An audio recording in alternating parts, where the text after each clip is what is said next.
Bonjour Pierre-Henri Dodard, merci beaucoup d'avoir accepté de participer à ce séminaire. J'ai regardé un petit peu votre parcours après, enfin avant et après qu'on se contacte. Et donc merci d'avoir accepté de répondre à notre invitation, nous parler de l'éducation à la transition écologique, donc qui est le titre de votre intervention. Quelques mots sur votre parcours. Vous êtes aujourd'hui chargé de mission au ministère Écologie, Énergie, Territoire, hein. Vous avez fait un master de relations internationales et management. Vous avez fait ensuite un master spécialisé sur manager de l'éco-efficacité énergétique et développement durable à l'INSA de Lyon. Et puis, depuis 2018, vous avez fait l'ENA et donc vous êtes aujourd'hui haut fonctionnaire. Et j'ai lu une de vos présentations où vous dites que depuis que vous avez dirigé des projets et accompagné la conduite de changement, aussi bien dans le secteur public que privé, vous avez développé une expertise sur la formation aux enjeux développementaux, environnementaux et aux enjeux de durabilité. Et votre souhait, c'est vraiment de contribuer à l'élaboration, la conception de politiques publiques centrées sur ces problématiques majeures, y compris, et c'est ce qui nous intéresse plus particulièrement dans le cadre de ce séminaire, celle d'un public jeune, qu'il s'agisse d'enfants, d'élèves ou même de jeunes adultes.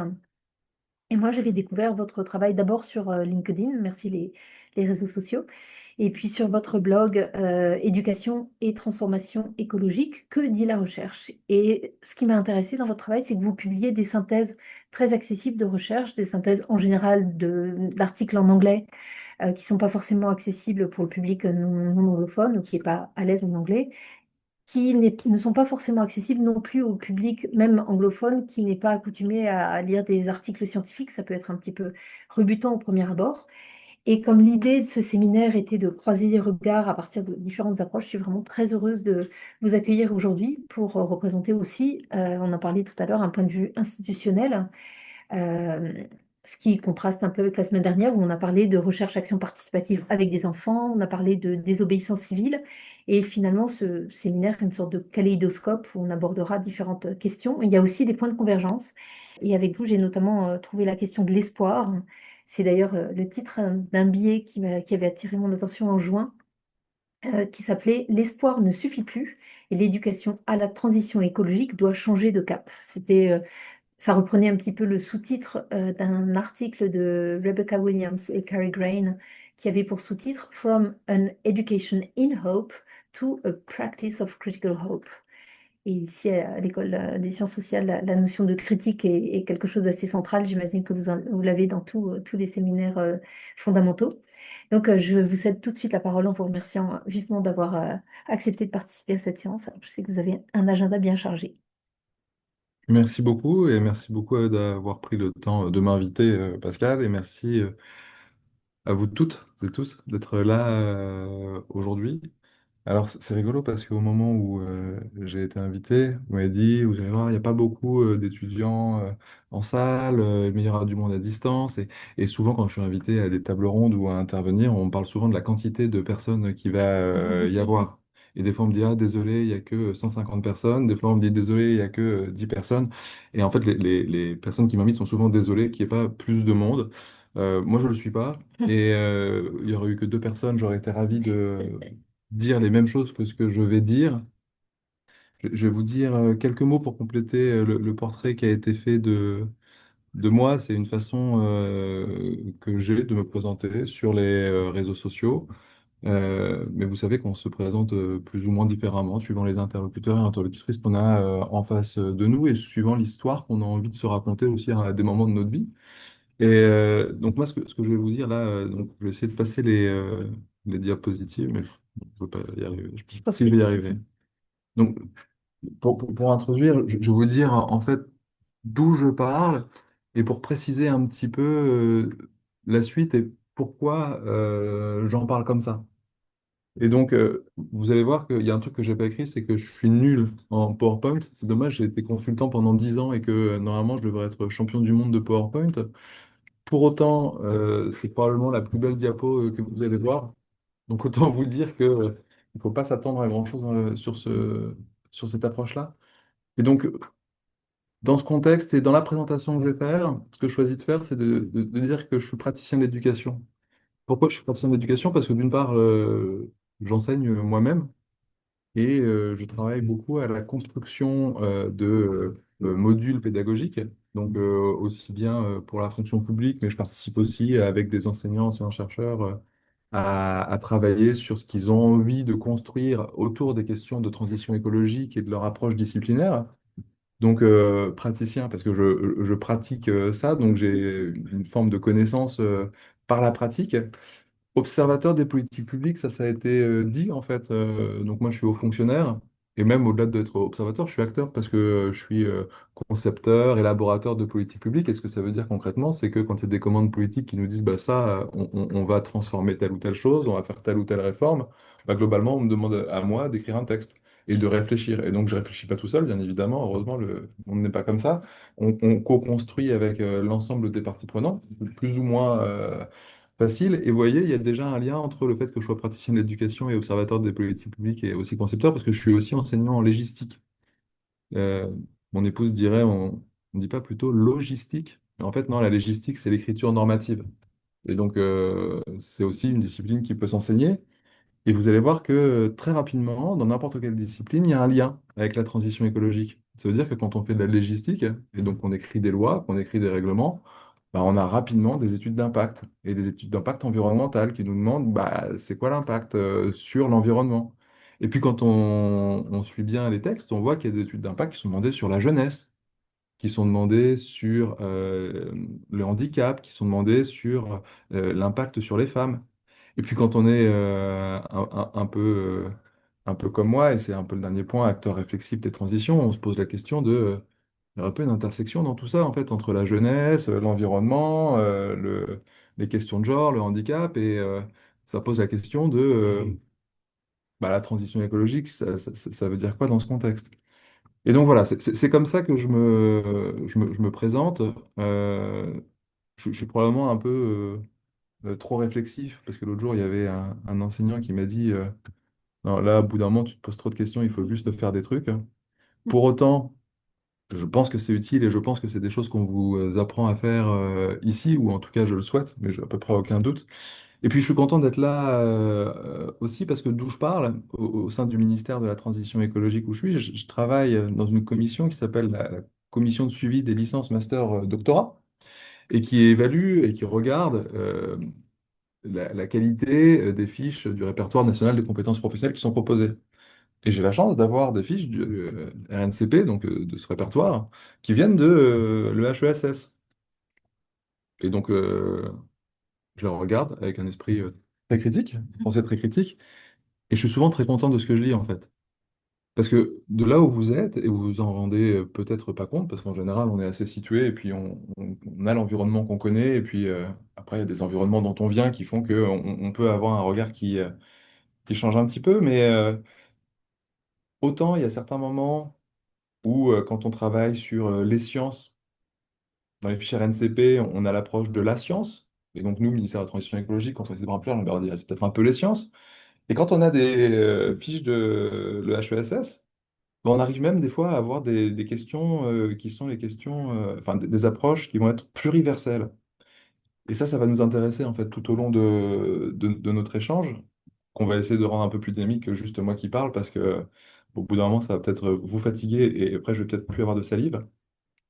Et donc, quand on a les fiches RNCP de le HESS, on n'a pas besoin de rajouter que ça serait bien d'avoir un peu les épistémologies du Sud qui rentrent en compte, et que le savoir expérientiel est un savoir, et que la présomption d'insignifiance, bah, c'est pas quelque chose qui va être complètement nul en fait. Voilà, donc on a toutes ces choses qui se font. Et puis vous voyez, j'ai choisi de me présenter d'une manière particulière. Parce que je suis un homme en France, on sait que dans ce genre d'endroit, le HESS, une grande école, où ce qui est reconnu, c'est aussi les diplômes, c'est aussi le parcours qu'on peut faire, bah, je me dis qu'en disant que je suis haut fonctionnaire, que je fais tout ça, bah, globalement, il y aura peut-être plus de crédibilité accordée à mon discours.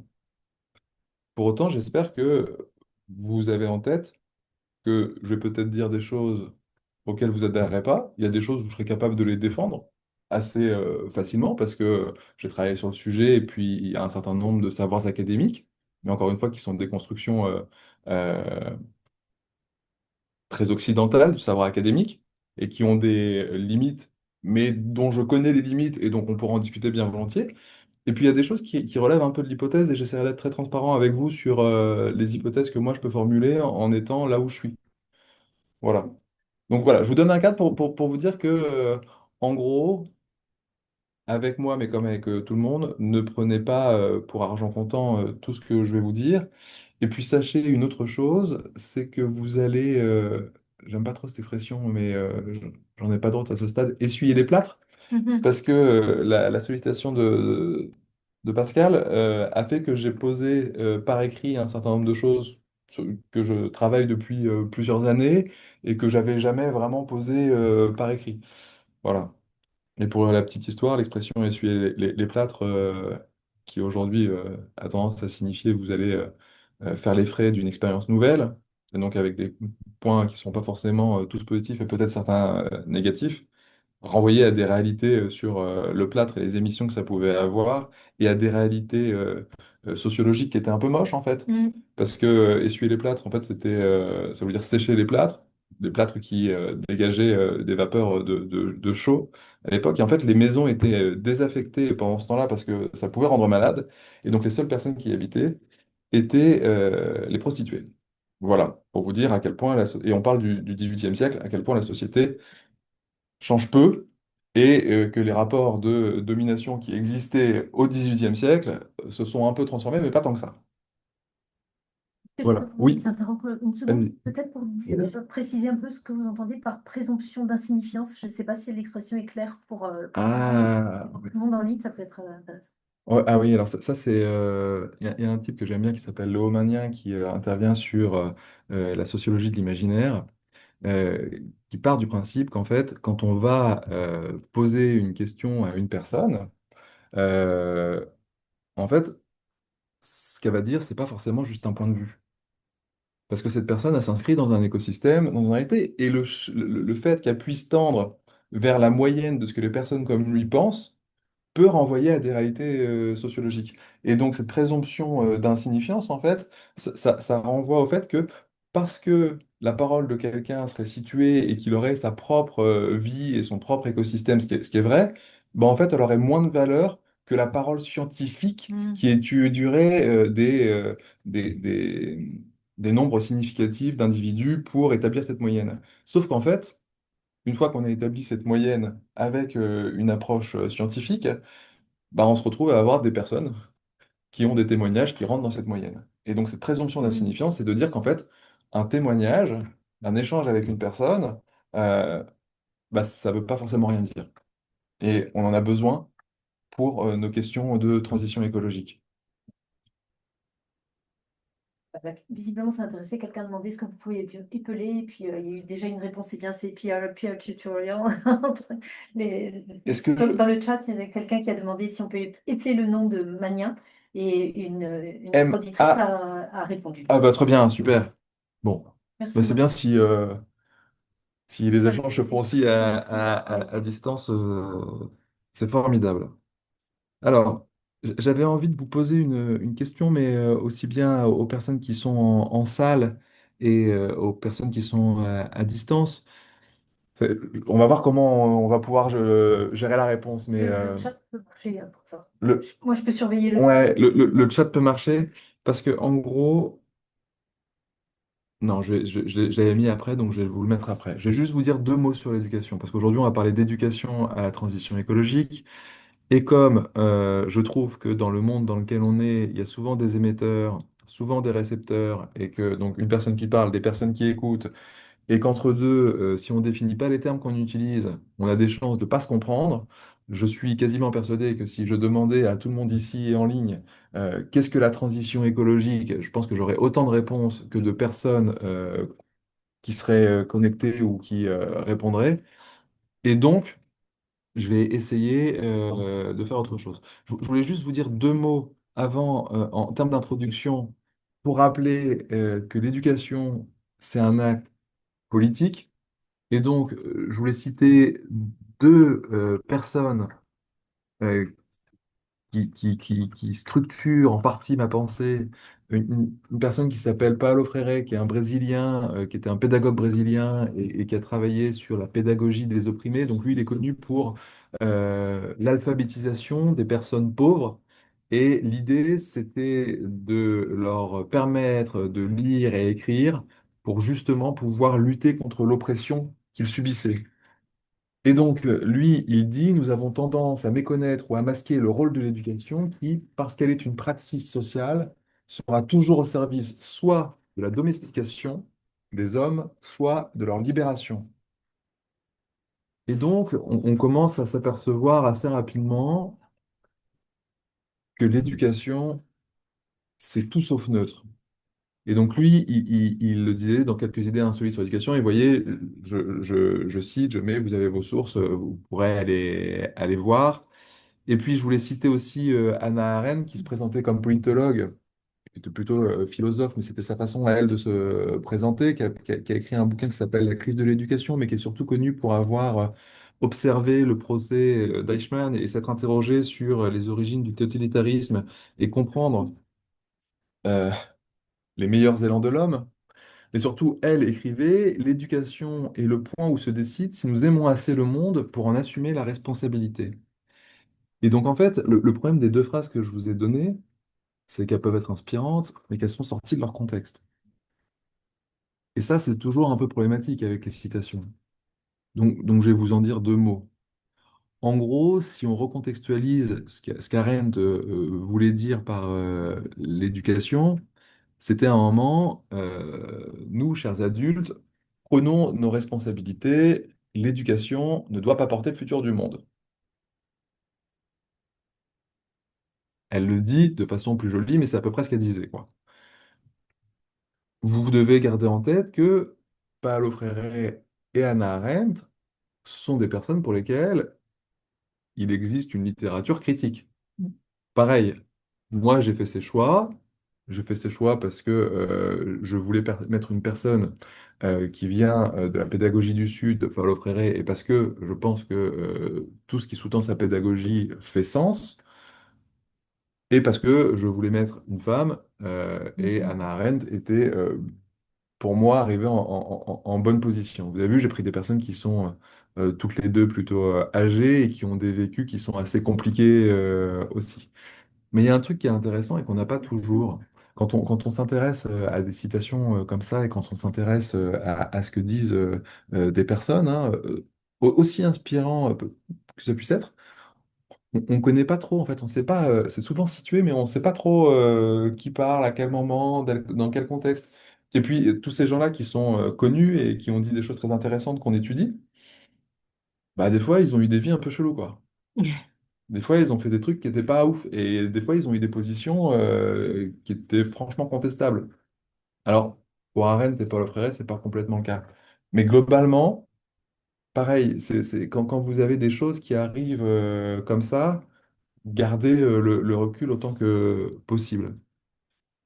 Et donc l'enjeu, je vous le dirai après, j'ai surtout vous poser la question et je vous dirai l'enjeu après. J'ai pas mis les slides dans le bon ordre. Pour moi, j'avais envie de discuter un tout petit peu avec vous en amont, de savoir ce que vous, ça vous évoquait, l'éducation à la transition écologique. Et donc j'ai essayé de poser quelques cases, mais rien n'empêche de sortir des cases, bien au contraire. Et donc, il y a une première question que j'avais envie de vous poser, et qui aurait peut-être été une réponse simple quand je vous parle de transition, enfin d'éducation à la transition écologique. Pour vous, est-ce que c'est un nouvel objet d'enseignement, comme l'éducation à la santé, à la citoyenneté? Est-ce que c'est quelque chose qui vient s'opposer à côté, et donc avec peut-être des transmissions de savoir particuliers? Est-ce que c'est une nouvelle finalité éducative? Est-ce que du coup c'est une transformation du rôle même de l'école? Ou est-ce que c'est une utopie institutionnelle, une injonction de plus parmi d'autres? Et donc, vous voyez, le nombre de réponses possibles sont infinis. Et donc, avant de répondre à la première question, j'aimerais bien qu'on se prenne 2 minutes, si Oui, bien ça sûr. vous va, pour que vous puissiez me dire, si vous avez envie et si vous vous sentez de répondre, vous, derrière éducation à la transition écologique, qu'est-ce que vous mettriez? Si on vous disait demain, bah voilà, ou si vous demandiez, si vous dites, bah nous, on aimerait bien avoir une éducation à la transition écologique. Parce que ça peut être des revendications. Je ne sais pas si vous connaissez, il y a un collectif qui s'appelle Pour un réveil écologique. Il y a un réseau qui s'appelle le réseau d'étudiants pour une société solidaire et environnementale, là, le RESES, qui ont dit, bah, nous, on aimerait bien qu'il y ait de la formation à la transition écologique dans l'ensemble du supérieur. Et donc ça a été fait concrètement. Je vous en dirai deux mots. Mais qu'est-ce que ça veut dire? Pour vous, qu'est-ce que vous attendriez d'une formation à la transition écologique, d'une éducation à la transition écologique? Vous pouvez répondre dans le chat aussi par écrit, hein. Ou prendre la parole en ligne d'ailleurs.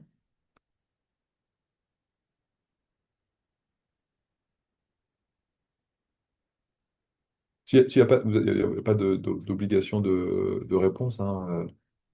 C'est juste si vous avez envie de me permettre de me réhydrater, parce que je dépense pas mal de salive en parlant. Et si vous avez envie de poser un regard qui soit critique, soit enfin, critique constructive ou critique destructive, hein, comme vous voulez, pour dire, bah, ça, pour moi, ça pourrait être ça, pour moi, ce qui se passe, ça fait pas sens, pour moi, faites-vous plaisir, quoi, hein. Il n'y a pas de bonne réponse. En ligne, on a des gens plus courageux. C'est peut-être plus facile de prendre la parole par écrit. Donc, trois personnes, donc, Frédéric Rennes de l'Université de La Réunion, qui dit pour moi, ce serait une transformation de l'école et de la pensée, Edgar Morin, et aussi un nouvel objet et une imposition institutionnelle, car dans notre université, un nouveau cours obligatoire en UEO pour toutes les licences. Nous y travaillons actuellement. Mélanie Sueur, si, nous dit, j'oscille entre plusieurs visions de l'éducation à la transition écologique. Juste une mise à jour des contenus en prenant en compte les connaissances et constats scientifiques écologiques ou une transformation du rôle de l'école. Donc voilà, là aussi, transformation du rôle de l'école. Faire de tous les enfants des hussards verts de la planète. Ah oui, ça, j'ai eu Et ça. vous vouliez intervenir, hein?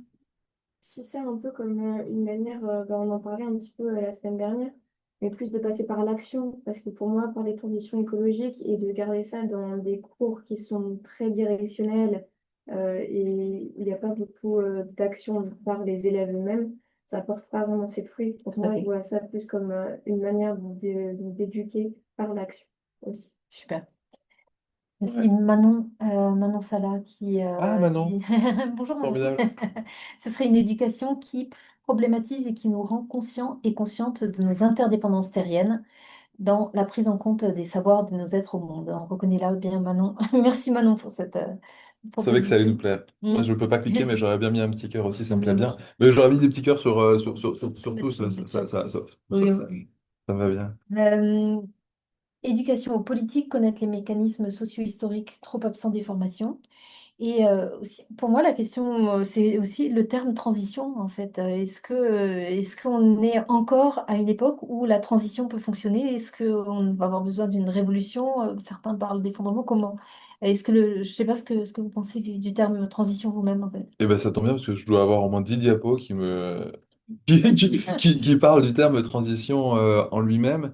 Et vous allez voir que j'ai des amorces de réponses, mais pas de réponse définitive, bien évidemment. Euh, moi, je vais vous mettre. Il y a Catherine Russell, qui est une intervenante du mois de janvier, Oui. qui dit, je pense qu'aujourd'hui, elle ne peut être que transformatrice pour avoir des effets réels, mais cela suppose une transformation de l'école pour éviter d'être une injonction supplémentaire subie par les enseignants. Effectivement, donc c'est effectivement la dernière réponse. À mon avis, il est indispensable que l'éducation vise à donner les connaissances, mais surtout des outils pour agir, et ce, à toutes les échelles. Ouais. Et vous voyez, on a plein de réponses qui sont un peu différentes et qui se rejoignent à la fois, et qui, dans une certaine mesure, sont toutes justes. D'une part, Bien parce sûr. qu'on est sûrement des professionnels de l'éducation et de ces sujets-là Bien sûr. à l'autre bout, mais parce que c'est tout ça. Et c'est là qu'on rentre dans une complexité qui devient presque infernale. Donc, il y a eu des réponses aussi qui ont été données pour est-ce que c'est plutôt descriptif, prescriptif, transformatif. Encore une fois, c'était vraiment pour inviter à réfléchir autour de ce point-là.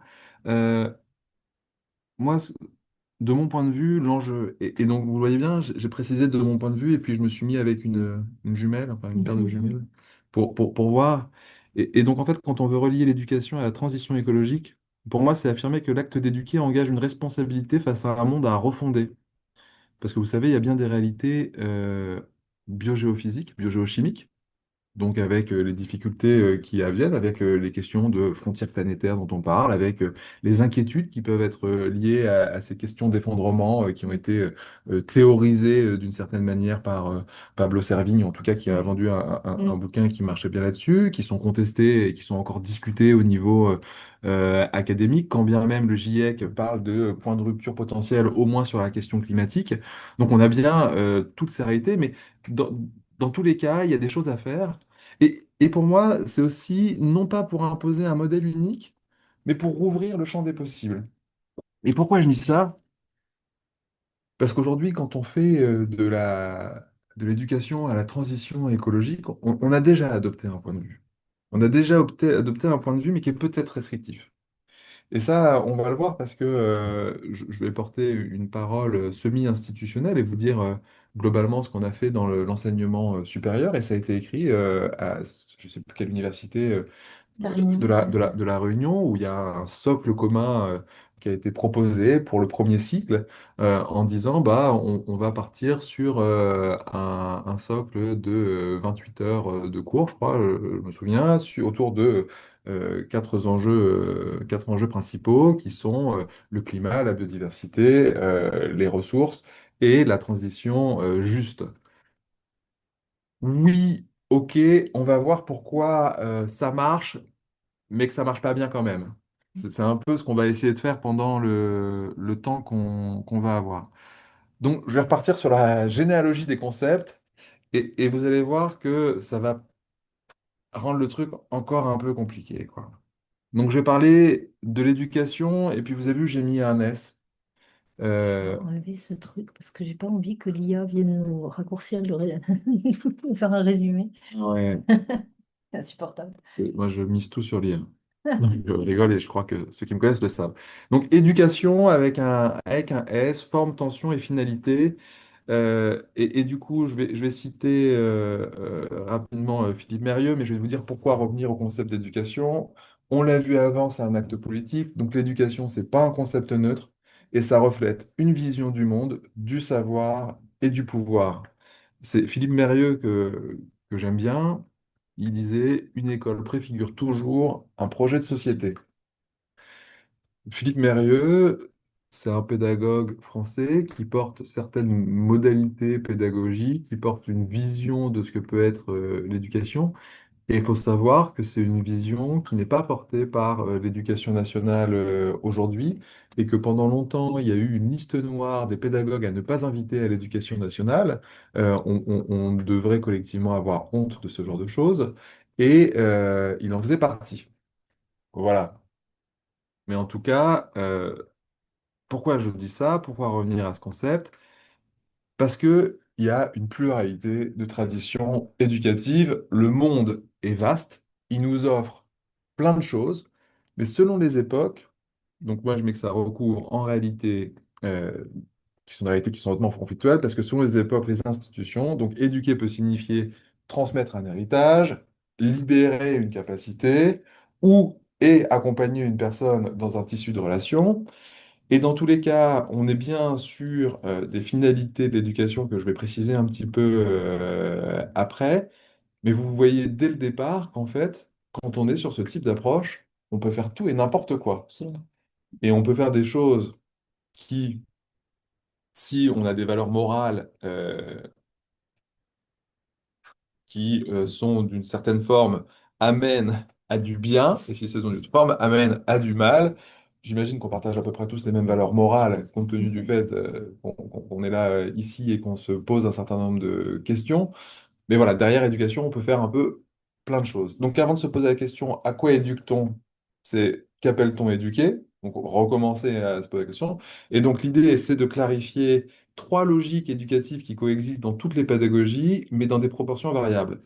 Et donc, ces trois logiques éducatives, je les ai construites à partir de plusieurs recherches académiques, mais qui me font arriver à cette grille de lecture-là. Du coup, préciser que l'éducation, c'est un acte relationnel, situé et finalisé. Alors, qu'est-ce que je veux dire par là? Relationnel, parce que l'éducation, ça engage au moins deux sujets. Il y a une personne qui va être éducateur, et puis une personne qui va être apprenante, qui va être éduquée. Et donc, il y a forcément une relation qui existe entre au moins deux sujets. Et elle ne peut pas exister sans relation. En tant qu'humain, on peut apprendre sans cette relation. On ne peut pas éduquer sans relation. Ça n'existe pas. Et donc, en fait, la relation, elle peut très bien être d'autorité, elle peut être de transmission, de soins, de construction, elle peut avoir plusieurs formes. Et c'est encore une fois pour ça, donc on est bien sur un acte relationnel, mais le fait qu'il soit relationnel ne va pas définir sa forme. Vous voyez? C'est un acte situé. L'éducation, c'est jamais abstrait ou universel. Ça prend toujours place dans un contexte particulier, social, historique, culturel, politique. Après, la forme que va prendre l'acte d'éduquer, donc les savoirs transmis, les méthodes, les postures, elles seront toujours ancrées dans un moment, un lieu, une culture. Et puis, c'est un acte finalisé. En fait, éduquer, c'est pas simplement faire agir ou penser, c'est orienter les actes vers une finalité. Pourquoi on éduque? On va le faire pour quelque chose en particulier. Et donc ça engage toujours de manière implicite ou explicite une vision de ce qu'il faut transmettre, donc des contenus, des valeurs, des normes, ce qu'il faut permettre, autonomie, pouvoir d'agir, jugement, j'ai mis, ce qu'il faut tisser, liens sociaux, humains, sensibles. Après, c'est différent les grilles de lecture qu'on peut avoir du monde. Et pourquoi j'ai choisi de faire transmettre, permettre, tisser? En fait, transmettre, permettre et tisser, on pourrait le retrouver plus ou moins, et encore une fois, le plus ou moins est pas de trop, dans ce qu'on appelle les savoirs, les savoir-faire, les savoir-être. Vous voyez, on le retrouve dans la transmission, dans la permission et dans le lien. Moi, si j'ai choisi ce cadre en particulier, c'est parce que pour moi, il permet de penser l'éducation à partir de ses fonctions qui sont constitutives et pas forcément ses formes historiques ou disciplinaires. Donc, ça permet d'englober, d'embrasser le concept d'éducation dans son ensemble. Parce que pour moi, il offre une grille qui est large, souple et transversale, qui est adaptée à la diversité des traditions éducatives. Et là, je vais vous faire une petite parenthèse. En fait, quand j'ai voulu construire cette intervention, mais ça c'est à cause de ma grille de lecture actuelle du monde, je voulais construire avec une vision l'éducation dans les pays du Nord, l'éducation dans les pays du Sud, faire une approche décoloniale pure, quoi, et puis dire à un moment comment ça s'articule de manière transversale. Ça marchait pas bien. Ah mince. Ça marchait pas bien, ça marchait pas bien. C'est Pourquoi? parce que ça s'oppose pas, en fait. Parce que c'est complémentaire et parce qu'on voit qu'il y a des personnes comme Paulo Freire qui sont justement à l'intersection des approches du Nord et du Sud. J'aurais pu parler de Descartes, de l'approche cartésienne, de la question de la rationalité, des limites, tout ça. Mais en fait, bah, c'est pas tout noir et c'est pas tout blanc, hein. Très pénible, hein, ce truc-là, hein. Ce serait plus facile, en fait, s'il y avait, par exemple, d'un côté les gentils et les méchants, ceux qui font bien, ceux qui font mal. Et... Bon. Et donc, aussi, ce cadre, il rend visible des tensions fondatrices entre héritage et innovation, entre autonomie et appartenance, entre savoir et relation, et donc sans les réduire à des modèles exclusifs. Et c'est pour ça que justement j'ai exclu les épistémologies du Nord et du Sud sur sur les traditions éducatives. Parce que je trouve que c'était pas assez fidèle et que ça aurait été un peu... euh, ça aurait pas vraiment été sérieux de le faire comme ça, selon moi. Il y a sûrement d'autres personnes qui l'auraient abordé comme ça en disant que c'était très bien. Et ils n'auraient pas forcément eu tort. Voilà, je préfère que vous l'ayez bien en tête. Donc l'idée, c'est de s'intéresser un peu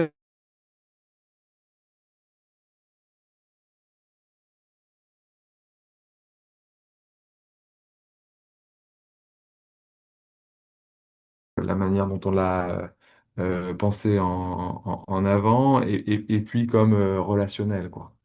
Et donc l'éducation comme transmission, eh ben, c'est pas forcément que négatif en fait, les savoirs. Et ce qu'il peut y avoir derrière, c'est la volonté de préserver un monde commun. Et donc, transmettre des savoirs, des valeurs, des normes, des structures de pensée qui sont reconnues comme légitimes, c'est ce qu'on fait quand on est sur la transmission. Et donc, cette approche, elle est fondée sur l'idée d'un héritage culturel et intellectuel à préserver. Par exemple, nous, dans l'Occident, on considère que notre manière de faire la science, c'est la meilleure, et on veut le préserver. Et pour autant, ça ne veut pas dire que c'est une mauvaise chose, hein. Mais il y a des fonctions associées. Donc on est beaucoup plus proche de l'instruction, parce que je ne vous ai pas fait la différence entre éducation, instruction, enseignement et ce genre de choses. Je pense que ça peut valoir la peine, peut-être. Je ne sais pas si c'est clair pour vous, pour tout le monde, la différence entre instruction et éducation. Ça vous dit quelque chose Parce Non. que Mhm. en fait, c'est très compliqué, parce que, en fait, pareil, derrière, on est un peu sur la notion de formation et de structuration des individus. L'instruction, en fait, vous imaginez une boîte dans laquelle on va mettre du savoir. Globalement, c'est comme ça qu'on a pensé l'instruction initialement. Sauf que, et quand je dis qu'on l'a pensé, c'est dans les pays du Nord. Et de toute façon, ce concept est un concept du Nord. Et derrière l'instruction, il y avait plusieurs idées. Plusieurs idées qui sont reprises aujourd'hui dans les dispositifs sur les savoirs fondamentaux, à savoir lire, écrire, compter. Et puis, à l'époque de Ferry, il y avait se comporter. Ah oui, c'était pas vivre ensemble. Mais L'idée ça est la revient au même, même, l'idée est la même, hein, c'est vivre ensemble, quoi. Ça me va bien, parce que, encore une fois, qu'est-ce qu'on met derrière telle terminologie? je Euh, crois que c'est le terme qui a été retenu plus tard, je crois que c'est Blanquer. ouais, Mm. bah, Ferry disait, Se enfin, comporter. sur la tradition, c'était se comporter. Et puis l'éducation, c'est plus large, parce qu'on rentre dans un champ moral, on rentre dans un champ de valeurs, et on se pose la question aussi de l'encapacitation.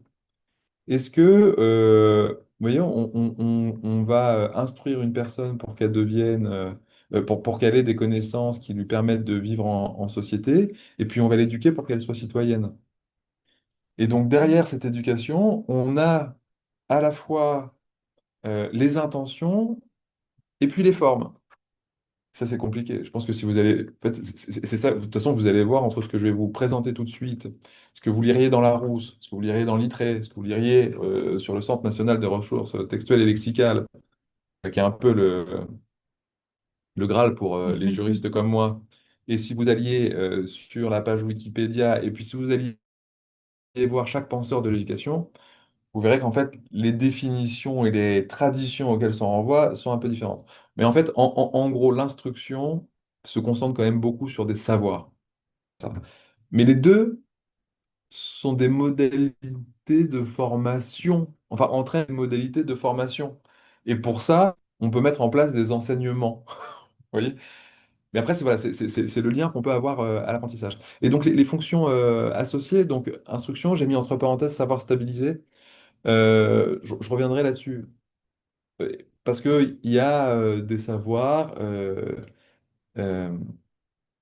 qu'on va qualifier de savoirs stabilisés et qui sont assez, enfin, qui fonctionnent dans les sciences biogéophysiques et qui fonctionnent dans notre réalité du monde. Ça veut dire que si je prends ma gourde et que je la lâche, euh, on sait à peu près ce qui va se passer, elle va tomber. Donc il y a des savoirs qui sont établis et ce que fait le ministère auquel j'appartiens, le ministère de la Transition écologique en l'occurrence, c'est aussi de créer ces savoirs établis. Ça veut dire qu'aujourd'hui, on sait mesurer, pour revenir à ce qui nous anime, les questions environnementales, la concentration de gaz à effet de serre dans l'atmosphère et on sait quelle réalité ça implique. Ça veut pas dire qu'il faut mépriser le savoir de l'ouvrier agricole qui va observer que sur son champ, il se passe telle ou telle chose. Ça veut dire que derrière ce qu'il observe, il y a des réalités biogéochimiques qui existent.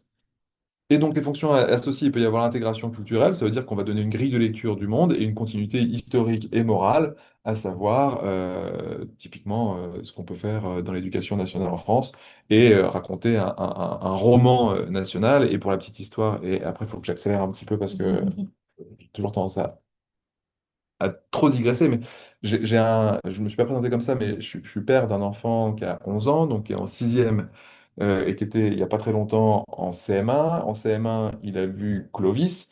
Dans l'historiographie de la France, on lui dit, donc en cours d'histoire, et donc dans l'historiographie, la façon dont on raconte l'histoire en France, on lui dit Clovis était un bon guerrier et un bon négociateur, et globalement, il est le premier des rois de France. Bon, une fois que mon gosse sait ça, moi, je lui dis un petit peu, bah, qu'est-ce que t'en penses en fait?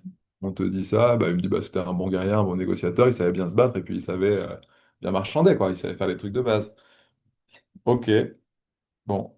Clovis, et je lui dis, mais qu'est-ce qu'on sait de Clovis en fait?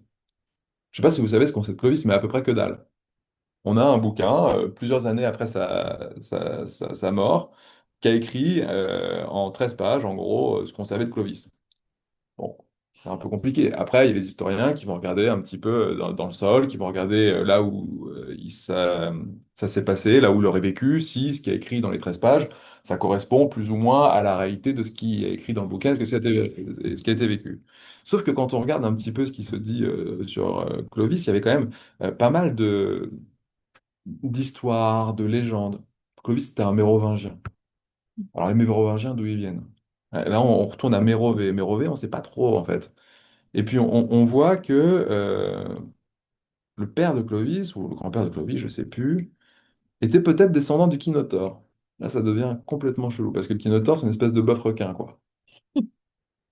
Mais c'est comme ça, en fait. Et je veux dire, ce qu'on fait à l'école aujourd'hui à mon gamin, c'est lui enseigner que Clovis était un bon guerrier, un bon négociateur. Et puis on va lui expliquer l'histoire du vase de Soissons. Vase de Soissons, donc Clovis, il était proche de l'église C'est de catholique. l'indigo. Non, mais c'est... Donc, ils se disent, on va partager le butin tous ensemble, de ce qu'on a pillé, à Soissons, formidable. Le vase, il voulait le garder pour l'offrir à l'Église catholique parce qu'il avait besoin d'alliés catholiques pour aller massacrer d'autres personnes, on va y revenir.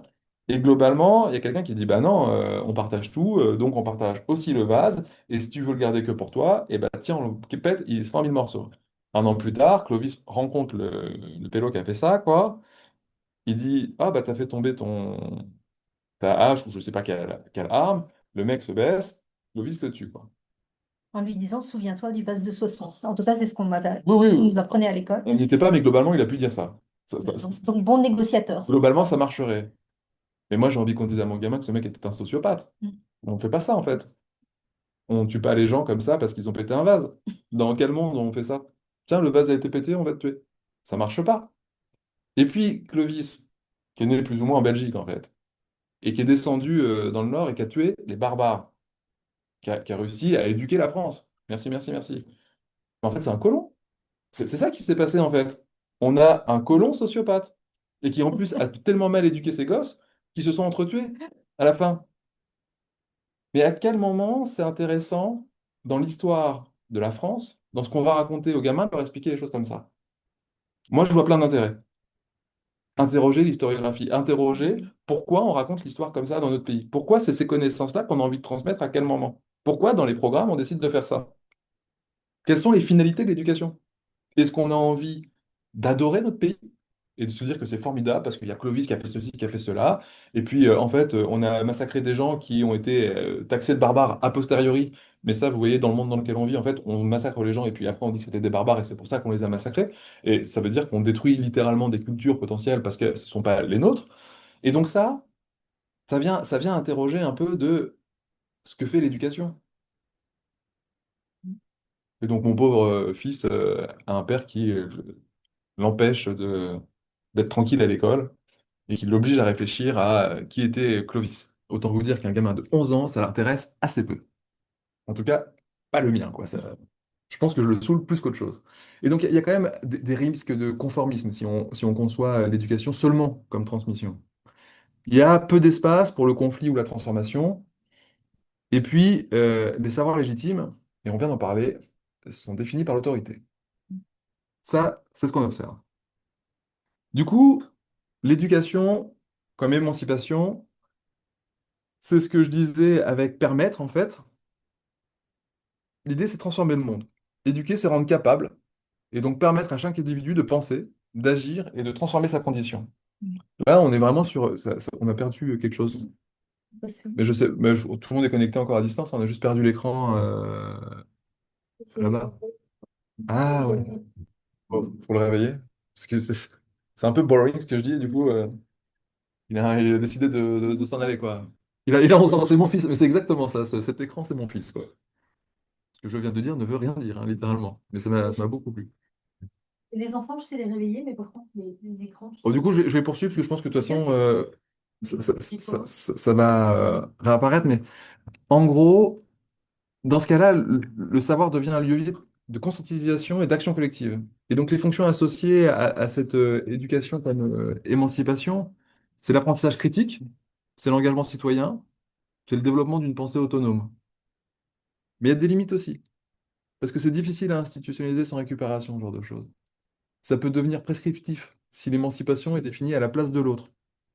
Et donc, vous voyez, encore une fois, on a une approche de l'éducation, on a des paramètres de l'éducation, mais qui ne fonctionnent pas tout seuls. C'est vraiment, en fait, le message que j'essaie de passer, c'est que... Et puis, l'éducation comme relation, ce qui peut être le savoir-être, et pareil, encore une fois, vous voyez, tout ça peut être instrumentalisé, en fait. C'est ça qui est fou avec l'éducation. Donc, c'est prendre soin, accompagner, partager une présence au monde. Moi, c'est deux choses qui me parlent beaucoup. Pour que vous sachiez bien, moi, je m'inscris beaucoup dans ces courants de pensée sans en exclure les autres, hein. Donc, le savoir, c'est vu comme une relation vivante et non comme un contenu neutre. Et il y a des fonctions associées, donc autour des questions de climat scolaire, de confiance, la question des relations intergénérationnelles, les récits partagés, il y a aussi la question de l'éducation sensible, qui sont des choses qui sont intéressantes. Mais il y a des limites. Aujourd'hui, cette façon de voir, c'est moins légitime dans les systèmes éducatifs dominés par la performance. Il y a des difficultés à évaluer et à cadrer dans les curriculums normés. Et si on prend les sociologues de l'éducation, et donc ceux qui sont, et celles qui sont aimés par l'institution éducation nationale, Mm. et pour des raisons qui sont justes aussi, hein, encore une fois, vous allez voir, je n'oppose vraiment pas tout ça. Si on prend Marie Du Rubella. Mm. Duru-Bella, qui est la référence française en sociologie de l'éducation depuis des années, elle, ce qu'elle observe, c'est que de l'éducation, la société attend, et donc la société, en l'occurrence, ce sont les parents et les enfants dans le système scolaire, mais du coup, les enseignants sont embarqués là-dedans. Ils attendent d'avoir des bonnes notes pour accéder à des bonnes écoles, pour avoir un bon salaire. Donc l'éducation comme relation pour habiter le monde ensemble, c'est pas forcément ce qu'on essaie de faire. Pour autant, on essaie quand même de le faire. L'éducation nationale n'exclut pas tout ça. Et on en parlait tout à l'heure, il y a un certain nombre de travaux qui se lancent sur le sujet depuis de nombreuses années et qui sont difficiles à faire atterrir quand on a du mal à réussir à avancer dans ces tensions entre transmettre, libérer et relier. Et donc, éduquer, ça engage bien une vision du monde. Si je pense éducation comme transmission, j'ai plutôt privilégié la rigueur, la mémoire, la verticalité. Et rigueur, vous l'avez vu, je l'ai mis entre guillemets, hein. Mm. Si je la pense comme émancipation, donc libération, ou euh, eh ben, je chercherai à faire émerger l'autonomie et la critique. Et si je la pense comme relation, j'insisterai peut-être plus sur la confiance, la présence et l'écoute. Mm. Mais ces logiques, elles traversent toute la société, celle du Nord, celle du Sud, du passé, du présent, et elles ne sont pas concurrentes, elles sont équilibrées. Et en fait, ces tensions, aujourd'hui, et c'est là que ce sont les tensions éducatives, on va devoir les confronter à la réalité des enjeux environnementaux et de durabilité et se poser la question de quel type d'arbitrage et quel équilibrage contextuel. Le monde a changé. Le monde change, et dans un monde qui change, on n'équilibre pas les tensions de la même façon. Ça veut dire que est-ce que ce qui a été fait avant, c'était mal, et ce qui va être fait demain, c'est bien? J'en sais rien. Et puis je lisais il n'y a pas longtemps quelque chose qui me plaisait bien, qui disait que de toute façon, le présent, son devenir, c'est forcément les ruines du futur. Mm. Donc tout ce qui est pensé aujourd'hui, vous pensez peut-être que les générations précédentes ont fait n'importe quoi. Moi, en tout cas, j'ai tendance à le penser dans une certaine mesure. Et puis probablement qu'après, on pensera la même chose de vous, sauf si vous incarnez une forme de perfection, ce à quoi je ne crois pas.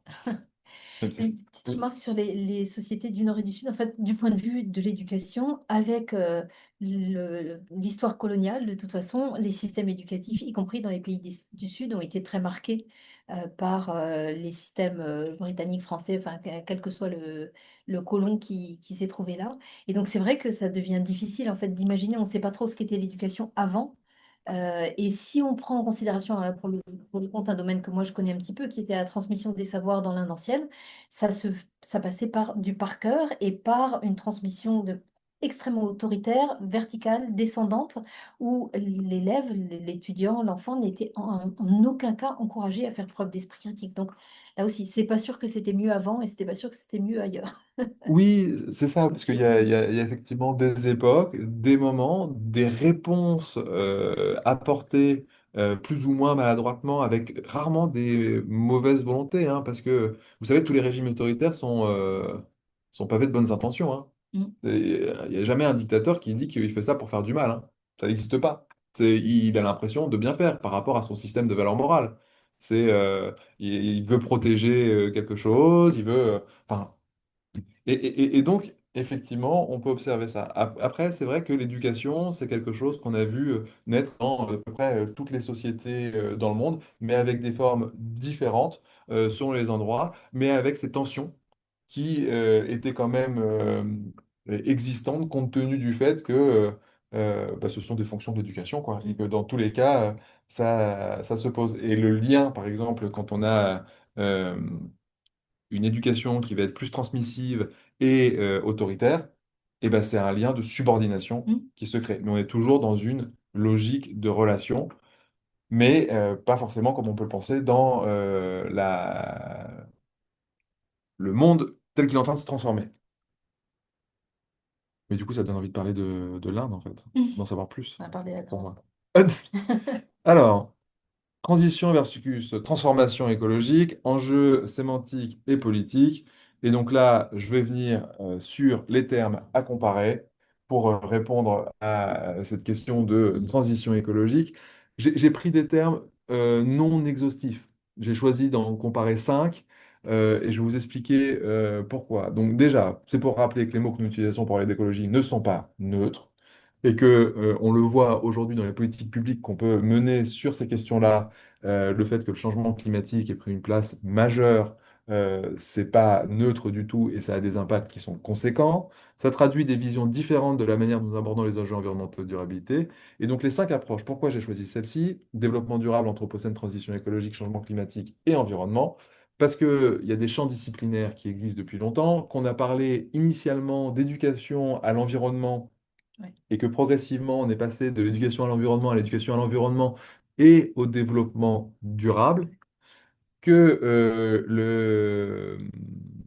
le nouveau courant qui est en train d'essayer de remplacer le développement durable, mais vous savez, le développement durable, c'est quelque chose qui est politique, on va y revenir un petit peu après, mais donc il y a une construction avec une idéologie autour d'un agenda qui imagine plusieurs objectifs de développement durable et qui raconte une histoire en particulier, et dont on se rend compte que ça présente potentiellement des limites et donc, comme cette expression, en tout cas en français, parce qu'en anglais, c'est sustainable, est remise en question dès sa création à cause de l'ODD sur donc l'objectif de développement durable, sur les questions de croissance économique, d'économie prospère, qui mentionne donc la croissance, a été interrogée dès sa création.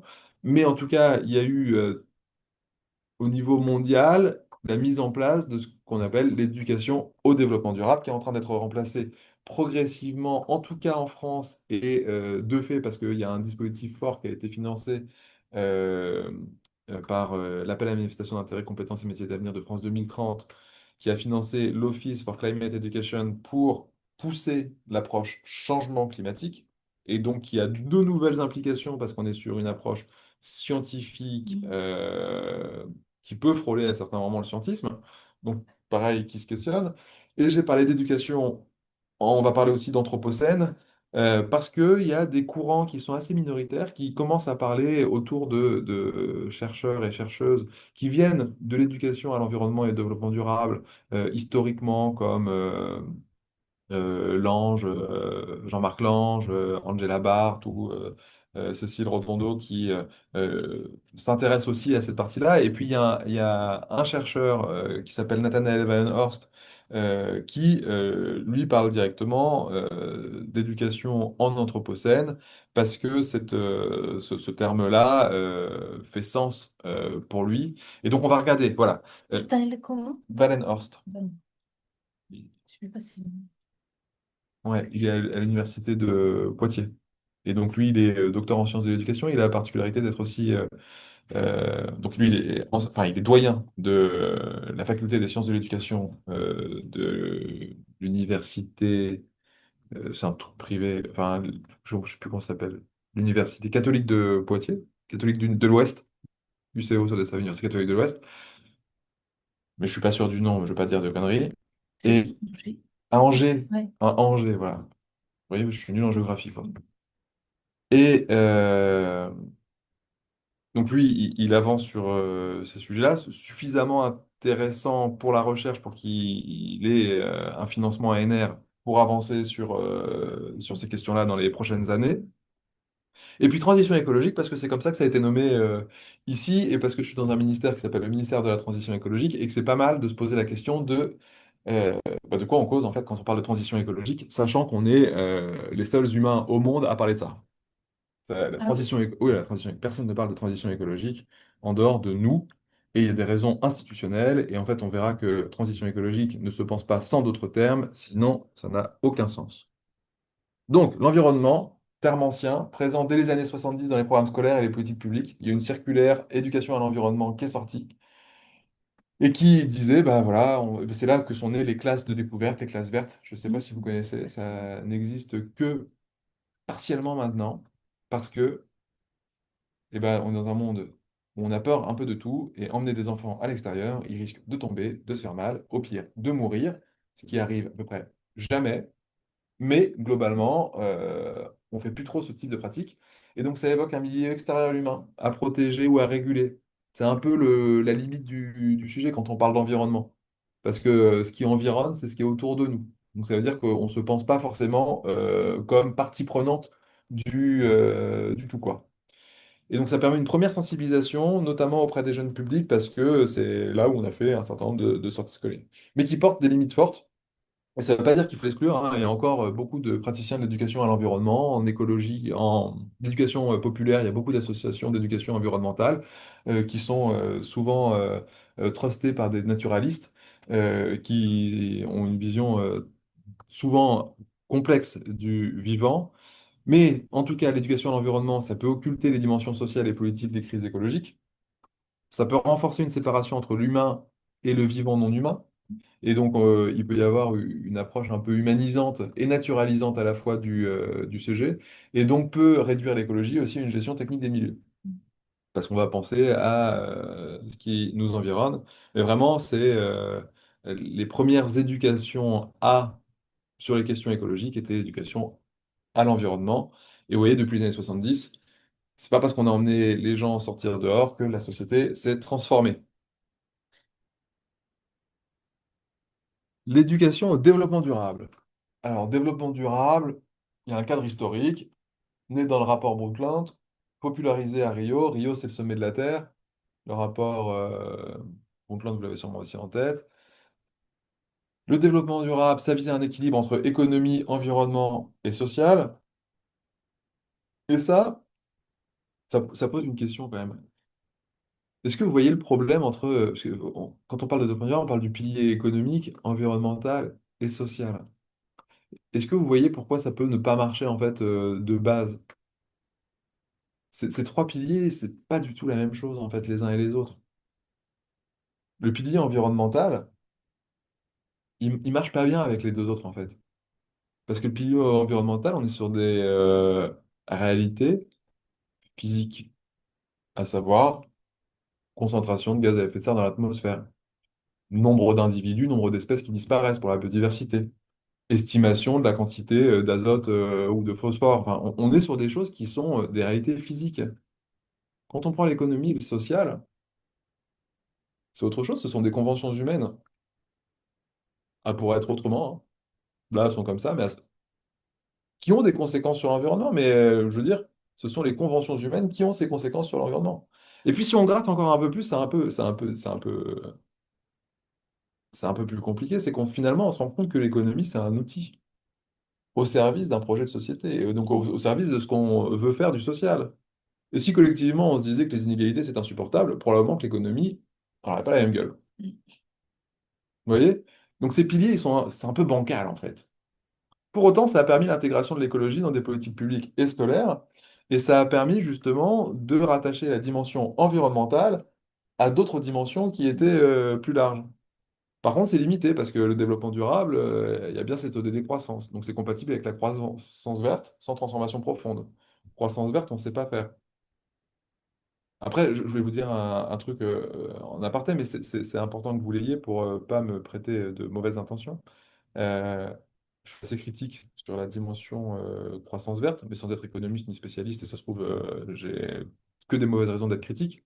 Pour autant, de ce que je constate en tant qu'individu, c'est qu'un monde où on voudrait une croissance infinie, alors que le monde est fini, ça a pas l'air de pas de bien marcher, en fait, ce bazar-là. Donc, je me dirais plutôt, bah, la décroissance, c'est assez séduisant. Sauf qu'on a basé, nous, notre modèle en France, en tout cas, notre modèle social, sur la prospérité. Et la prospérité se comprend par croissance économique, augmentation du PIB. Et derrière ça, la réalité à laquelle ça renvoie, elle est un peu pénible. Ça veut dire qu'on aura beau être pour la décroissance, qui aujourd'hui sait faire un modèle de protection sociale, en tout cas dans notre pays, sans croissance. Donc, vous voyez, c'est un moment, est-ce que ce modèle de protection sociale qui protège quand même les personnes les plus fragiles, on le déglingue pour la question environnementale? Donc, moi, je pense qu'il faut poser ces objets-là sur la table pour avoir une chance de les traiter, pour essayer de voir comment on peut éviter de subir, parce que de toute façon, les limites du système Terre, on les connaît et on sait qu'on peut les atteindre.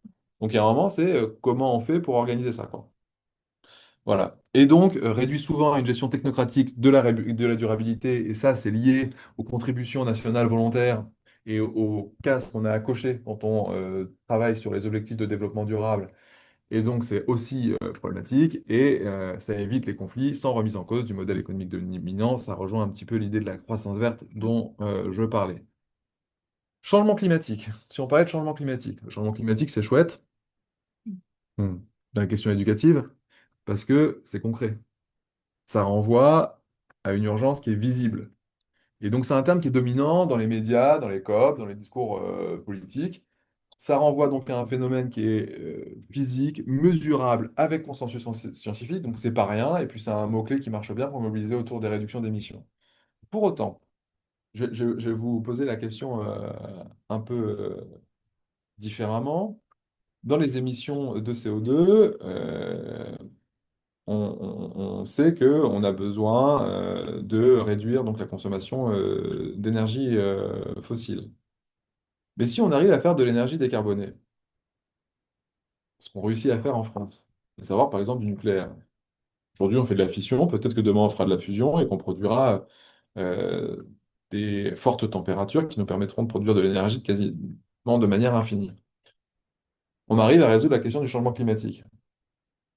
Est-ce qu'on continue à dégommer le sol dans lequel, enfin, où se trouve la vie? Est-ce qu'on continue à dégommer les montagnes qui sont des écosystèmes probablement précieux? Est-ce qu'on continue à dégommer un certain nombre de choses pour vivre d'une certaine manière? Potentiellement. Et est-ce que demain, on ne sera pas capable, par des innovations technologiques, de faire des vaches qui, quand elles rotent, émettent non plus du méthane, mais je ne sais pas quoi? Je ne suis pas sûr que l'humanité aurait fait des grands progrès. Mais ça, c'est une vision personnelle du sujet. Mais dans tous les cas, c'est réducteur de prendre juste le changement climatique parce que la crise écologique, c'est un enchevêtrement de crises. Et donc, il n'y a pas que la question climatique, que ça alimente potentiellement des réponses techniques sur les technologies vertes, sur la question du CO2 et donc potentiellement sur des vaches qui rentrent autre chose que du méthane. Ça, c'est dans le pire des cas. Et ça ne me remet pas du tout en cause les logiques économiques globales, qui sont des logiques qui ont tendance à être des logiques qui font de la domination entre nous, les êtres humains, et qui écrasent une bonne partie des populations. Pourtant, on peut réussir à traiter la question du changement climatique sans transformer le monde potentiellement, même si moi j'ai mis un certain nombre de doutes là-dessus. Anthropocène, là c'est pour rendre hommage à mon ami Nathanaël. Donc il y a un diagnostic fort. Ça désigne une époque où l'humain est devenu une force géologique majeure. Vous savez, on parle d'anthropocène, mais il y en a qui parlent de capitalocène, de pétrolocène. Enfin, il y a plein de termes qui existent, des néologismes sur le sujet. Le comité des géologues qui sont censés dire qu'il y a eu anthropocène ou pas anthropocène n'arrive pas à se mettre d'accord. Mais dans la réalité, en fait, c'est des problèmes de personnalité et d'enjeux de publication. Donc, c'est plutôt triste, en fait, dans l'approche, mais c'est aussi comme ça que fonctionne le monde. Pour autant, ça renvoie bien au fait qu'il y a des problèmes multiples biogéophysiques qui sont d'origine anthropique. Donc ça, c'est pas mal parce que ça apporte une critique de la modernité industrielle telle qu'on la conçoit. Mais c'est difficile à enseigner parce que c'est souvent complexe et abstrait et surtout, ça fait pas l'objet d'un consensus scientifique. Euh, Ça fait flipper à mort. Risque de sidération, voire de paralysie, dire à quel point on est sur un monde qui est fragile. Et pour vous donner un exemple, c'est comme si on montait tous sur la table, là, qui avait un pilier qui n'était pas très épais et qui avait quelqu'un qui tapait avec un marteau comme un malade pour le faire tomber et que nous, on continuait à être sur nos tables sans bien s'en rendre compte. Parce que c'est bien de ça dont on parle quand on parle d'approche Mhm. de l'Anthropocène. Et donc, la responsabilité dans ce cas-là, elle est généralisée et ça masque un petit peu les inégalités écologiques parce que on considère l'humain comme responsable, sauf que vous savez bien que derrière un humain, il y a une hétérogénéité de possibles et que un humain en Érythrée aujourd'hui a un impact qui est assez faible par rapport à un humain qui habiterait aux États-Unis ou, pour ne pas montrer du doigt nos amis américains, en France. Oui, c'est la principale, vous devez être informé, c'est la principale critique à l'égard du terme anthropocène, c'est que ça fait reposer la responsabilité de manière indifférenciée sur l'ensemble des humains, alors que c'est quand même principalement l'Occident qui a un rôle dans la situation dans laquelle on est. Ouais. Mais ça, on va peut-être en parler un petit peu, mais je ne sais pas si vous connaissez le chiffre de 2 tonnes.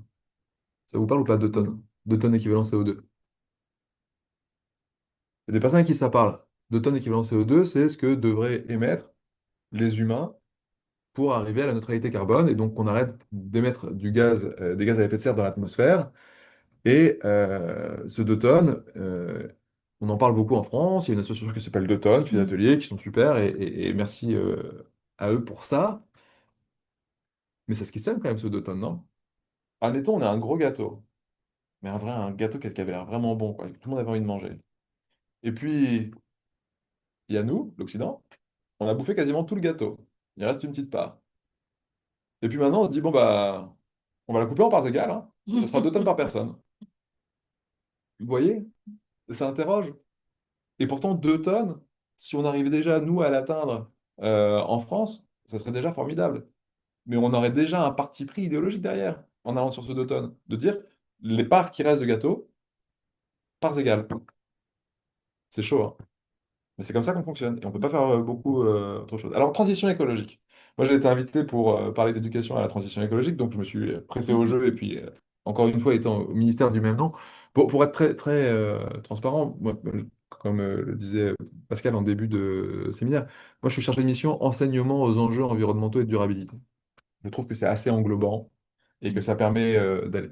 Mais si on parle de transition écologique, ça m'a permis de réfléchir au terme qui est pas déconnant du tout. Donc ça a été popularisé par Rob Hopkins en 2006, mais c'était plutôt autour des questions de permaculture. Mais ça a été repris en France depuis à peu près 2010, parce que ça a été institutionnalisé, ce terme. Ça a été institutionnalisé. Alors est-ce que c'est bien ou pas quand on institutionnalise quelque chose? Pour évoquer un processus collectif et progressif, et ça a fait un consensus large, actionnable dans les politiques publiques, et on a mis en place, en fait, en gros, la stratégie nationale de transition écologique pour le développement durable. C'est comme ça que ça arrivé, transition écologique, et ça a mis en place un outil qui s'appelle le Conseil national de la transition écologique, qui existe toujours, qui est censé évaluer les politiques publiques au regard des impacts environnementaux notamment, mais un peu plus large, parce que derrière transition écologique, on peut élargir la définition. Et donc, le terme, il est mobilisateur, mais je pense qu'il est à préciser. Mm. Parce qu'il y a un flou sur la portée du changement. Est-ce que c'est une adaptation ou est-ce que c'est une rupture? Ça, on n'a pas de réponse. Parce que transition écologique, ok, on entame une transition, mais normalement, quand on transitionne, on va vers quelque D'accord. part. Mais collectivement, on n'a pas apporté la réponse, quoi. Et du coup, on ne sait pas qui oriente la transition aujourd'hui, ni vraiment au profit de qui. Et donc, on voit bien que ces termes-là, il peut être instrumentalisé, hein. Mais comme tous, hein, vous l'avez bien vu, c'est à peu près le sujet de ce que j'essaie de passer comme message depuis le début, de méfions-nous des termes qu'on utilise et des impacts que ça peut avoir, quoi. Et donc, pourquoi on peut quand même garder de transition écologique? Parce que malgré ces ambiguïtés, le terme transition, il mérite d'être conservé, donc à certaines conditions que j'ai précisées. Et d'abord parce que ça exprime une réalité pédagogique, la transition. C'est un processus d'apprentissage collectif, jamais linéaire, qui est fait d'essais, d'échecs et de bifurcation. Et donc, en soi, le terme transition, il est plutôt fort et porteur. Et ensuite, parce que le mot renvoie à une fragilité aussi. C'est le moment où on quitte un monde sans encore en connaître un autre. Et l'éducation, elle a précisément un rôle à jouer dans cet entre-deux. Donc moi, ça me plaisait bien, l'éducation à la transition écologique. Mais pourquoi préciser encore la définition? Parce que moi, j'aimerais bien qu'elle garde son sens critique. Et donc, ça peut être utile d'adjoindre à la transition écologique, un, une conscience des limites planétaires. Donc, comme le rappelle le modèle de Johan Rockström et des 9 frontières planétaires, donc lui, il est au Stockholm Resilience Center, et donc il a construit un truc en disant, bah voilà, il y a des limites géophysiques, c'est discuté, hein, ce truc-là, mais plus tant que ça, en fait. Ça a été discuté en 2009. Depuis sa dernière publiée en 2015, c'est assez peu discutable, parce que dans les mythes, vous allez retrouver l'acidification des océans, le changement climatique, vous allez retrouver l'érosion, enfin, la destruction de la biodiversité, le cycle de l'azote et du phosphore, enfin, voilà, la cryosphère, son état, et qui sont potentiellement des points de rupture. Et en fait, toutes les disciplines qui se sont intéressées à chacune de ces thématiques, et donc au premier rang desquels le GIEC, qui fait l'objet d'un consensus scientifique sur le changement climatique, aborde la question des points de rupture potentiels et donc de frontières qui seraient potentiellement dépassées et qui entraîneraient des effets qui auraient la caractéristique d'être irréversibles et qui, parce qu'on est quand même anthropocentré, poserait la question de l'habitabilité de la planète pour les humains. Et quand on est un peu moins que anthropocentré et qu'on se pose la question du reste des personnes et des êtres vivants qui habitent sur cette Terre, du reste du vivant. Voilà. Et vous savez qu'il y a une bonne partie du reste du vivant qui est déjà disparue. Et donc, aussi, une exigence de justice, comme le propose Kate Raworth avec la métaphore du donut, parce qu'elle a mis un plancher social et un plafond environnemental. Le plafond environnemental, et elle a publié quelque chose il n'y a pas très longtemps qui était assez sympa, parce qu'elle a fusionné, j'ai pas mis les images, vous avez vu, parce que mes diapos sont nuls, mais elle a mis une image de fusion des travaux de Rockström et des siens pour montrer que le plafond environnemental, on l'avait un peu éclaté. Donc, la transition écologique peut devenir une forme de bifurcation solidaire, pas seulement une mise aux normes vertes du système existant. Et ça m'a plu. Maintenant, on va aller dans le cœur du sujet, et c'est là qu'il va falloir que j'accélère, sincèrement, mais je Oui, pense que parce c'est que je que suis d'autant petit. plus qu'il y a un séminaire juste après, donc il faut qu'on Oh s'arrête là pile là. à la demi. Quel enfer pour moi. Parce que, en fait, C'est dehors après, mais... non, non, mais je le savais, en fait, mon épouse m'a dit, t'as fait combien de diapos? Je lui ai dit genre 50 et quelques. Elle m'a dit, c'est n'importe quoi, et c'est elle que je dois écouter.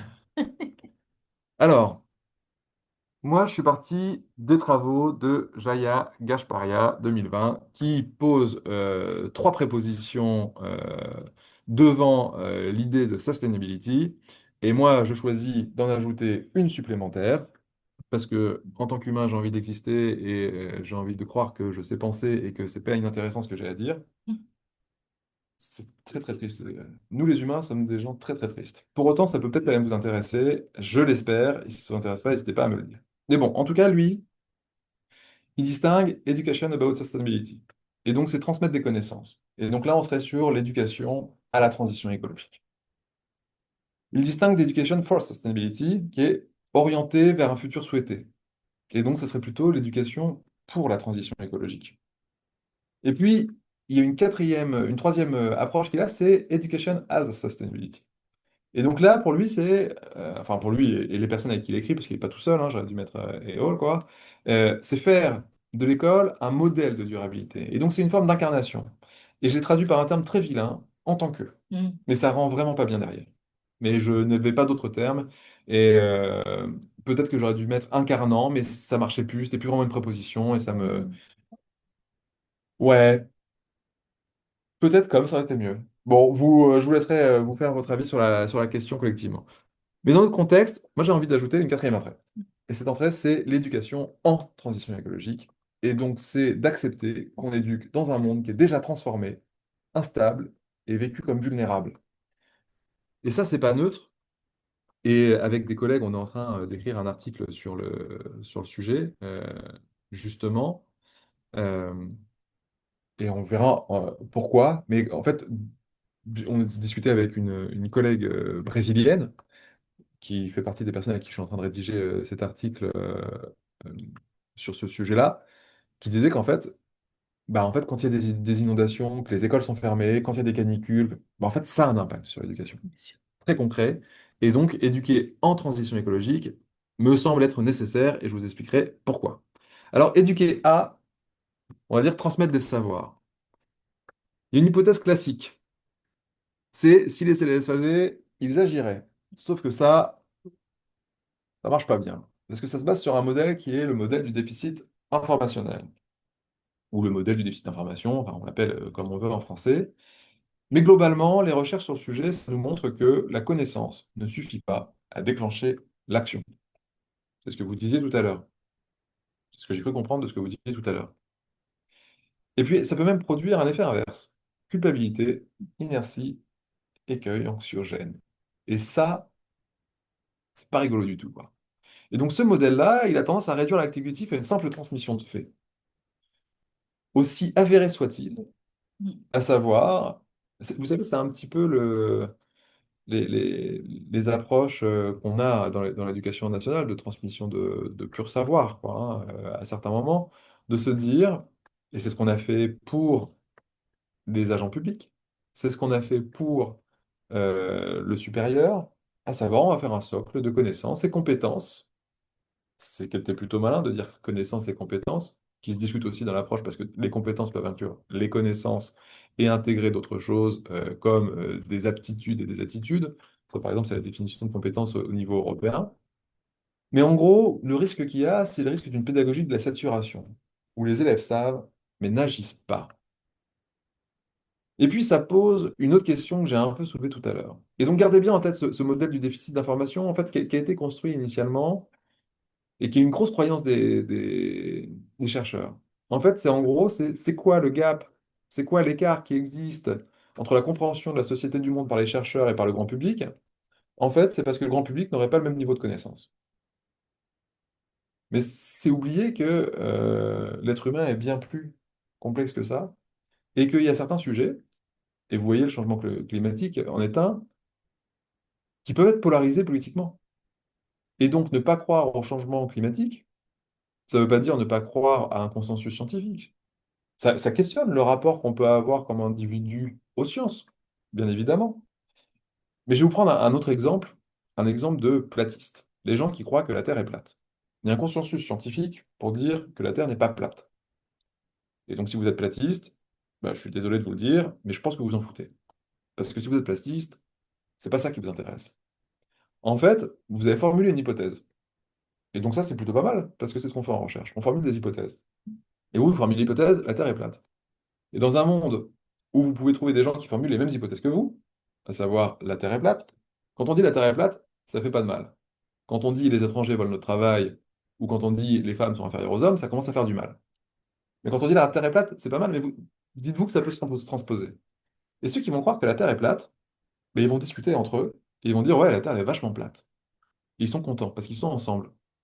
Et donc en fait, là, ce dont on parle, c'est d'un lien social, de personnes qui ont l'impression de vivre dans une communauté, et qui vivent de fait dans une communauté, qui partagent les mêmes croyances qu'eux.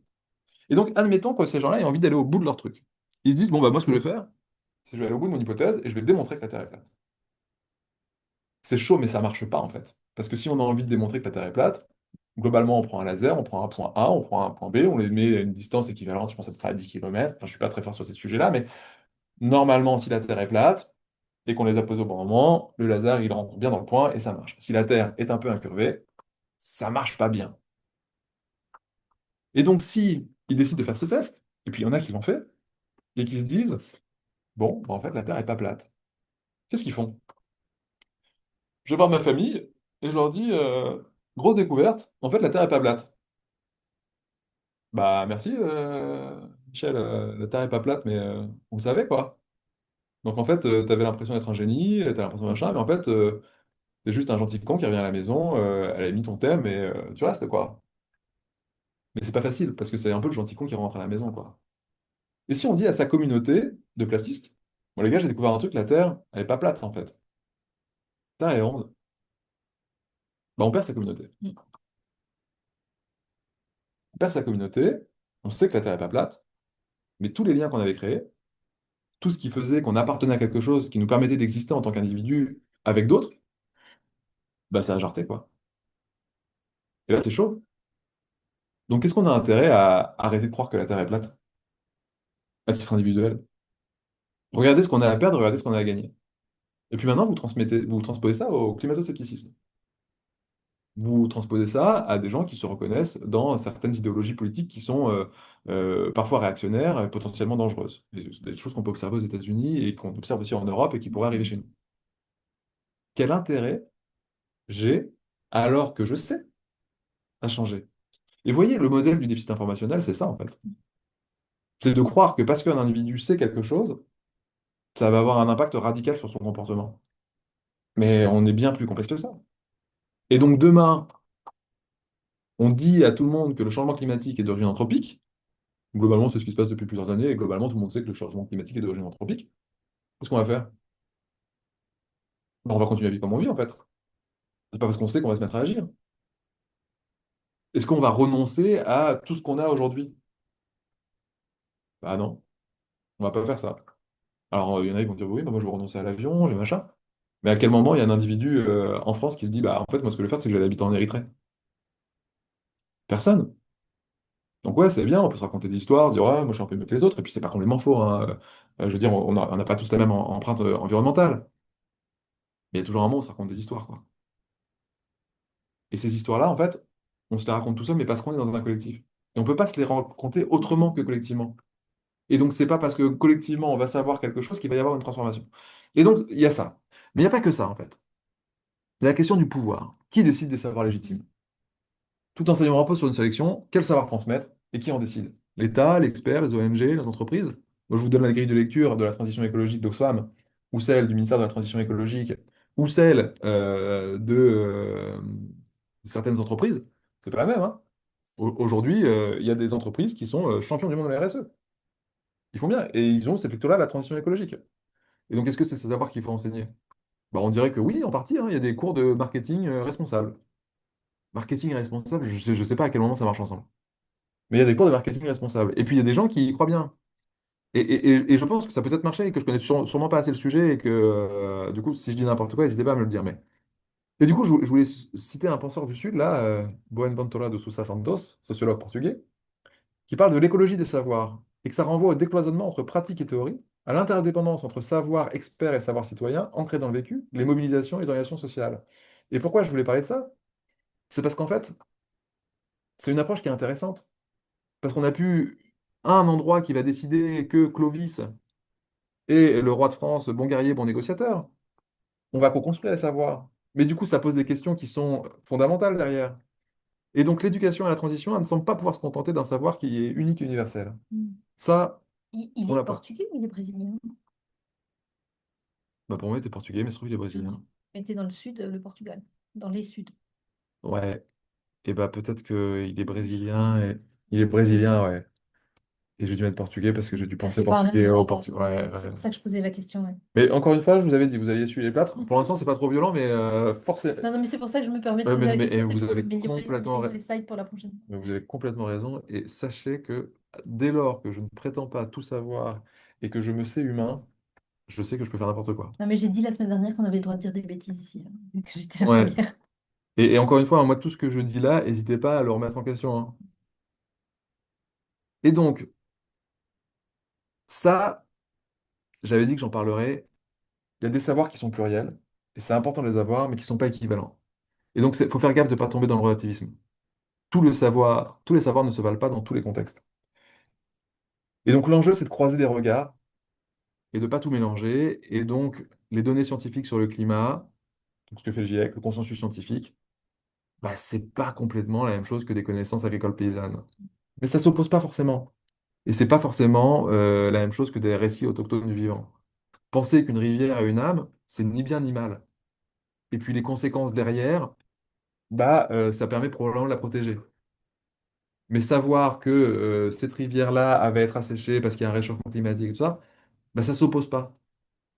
Et il faut réussir à conjuguer un petit peu tout ça pour réussir, ne serait-ce qu'à faire société des humains, parce qu'on pense à peu près tous différemment. Et donc l'éducation A doit permettre aussi une lecture multiple du monde sans perdre l'exigence critique. Voilà, mais ça, c'est des choses que vous voyez ici. Et puis, il y a un dernier point que je voulais soulever avec vous, c'est la tension entre infinitude et finitude. Ça, c'est quelque chose qui m'intéresse beaucoup parce que quand on a travaillé sur le socle de compétences et connaissances pour les fonctionnaires, bon, moi je le dis, je n'étais pas forcément complètement en phase, mais c'est ce qu'on est en train de déployer aujourd'hui.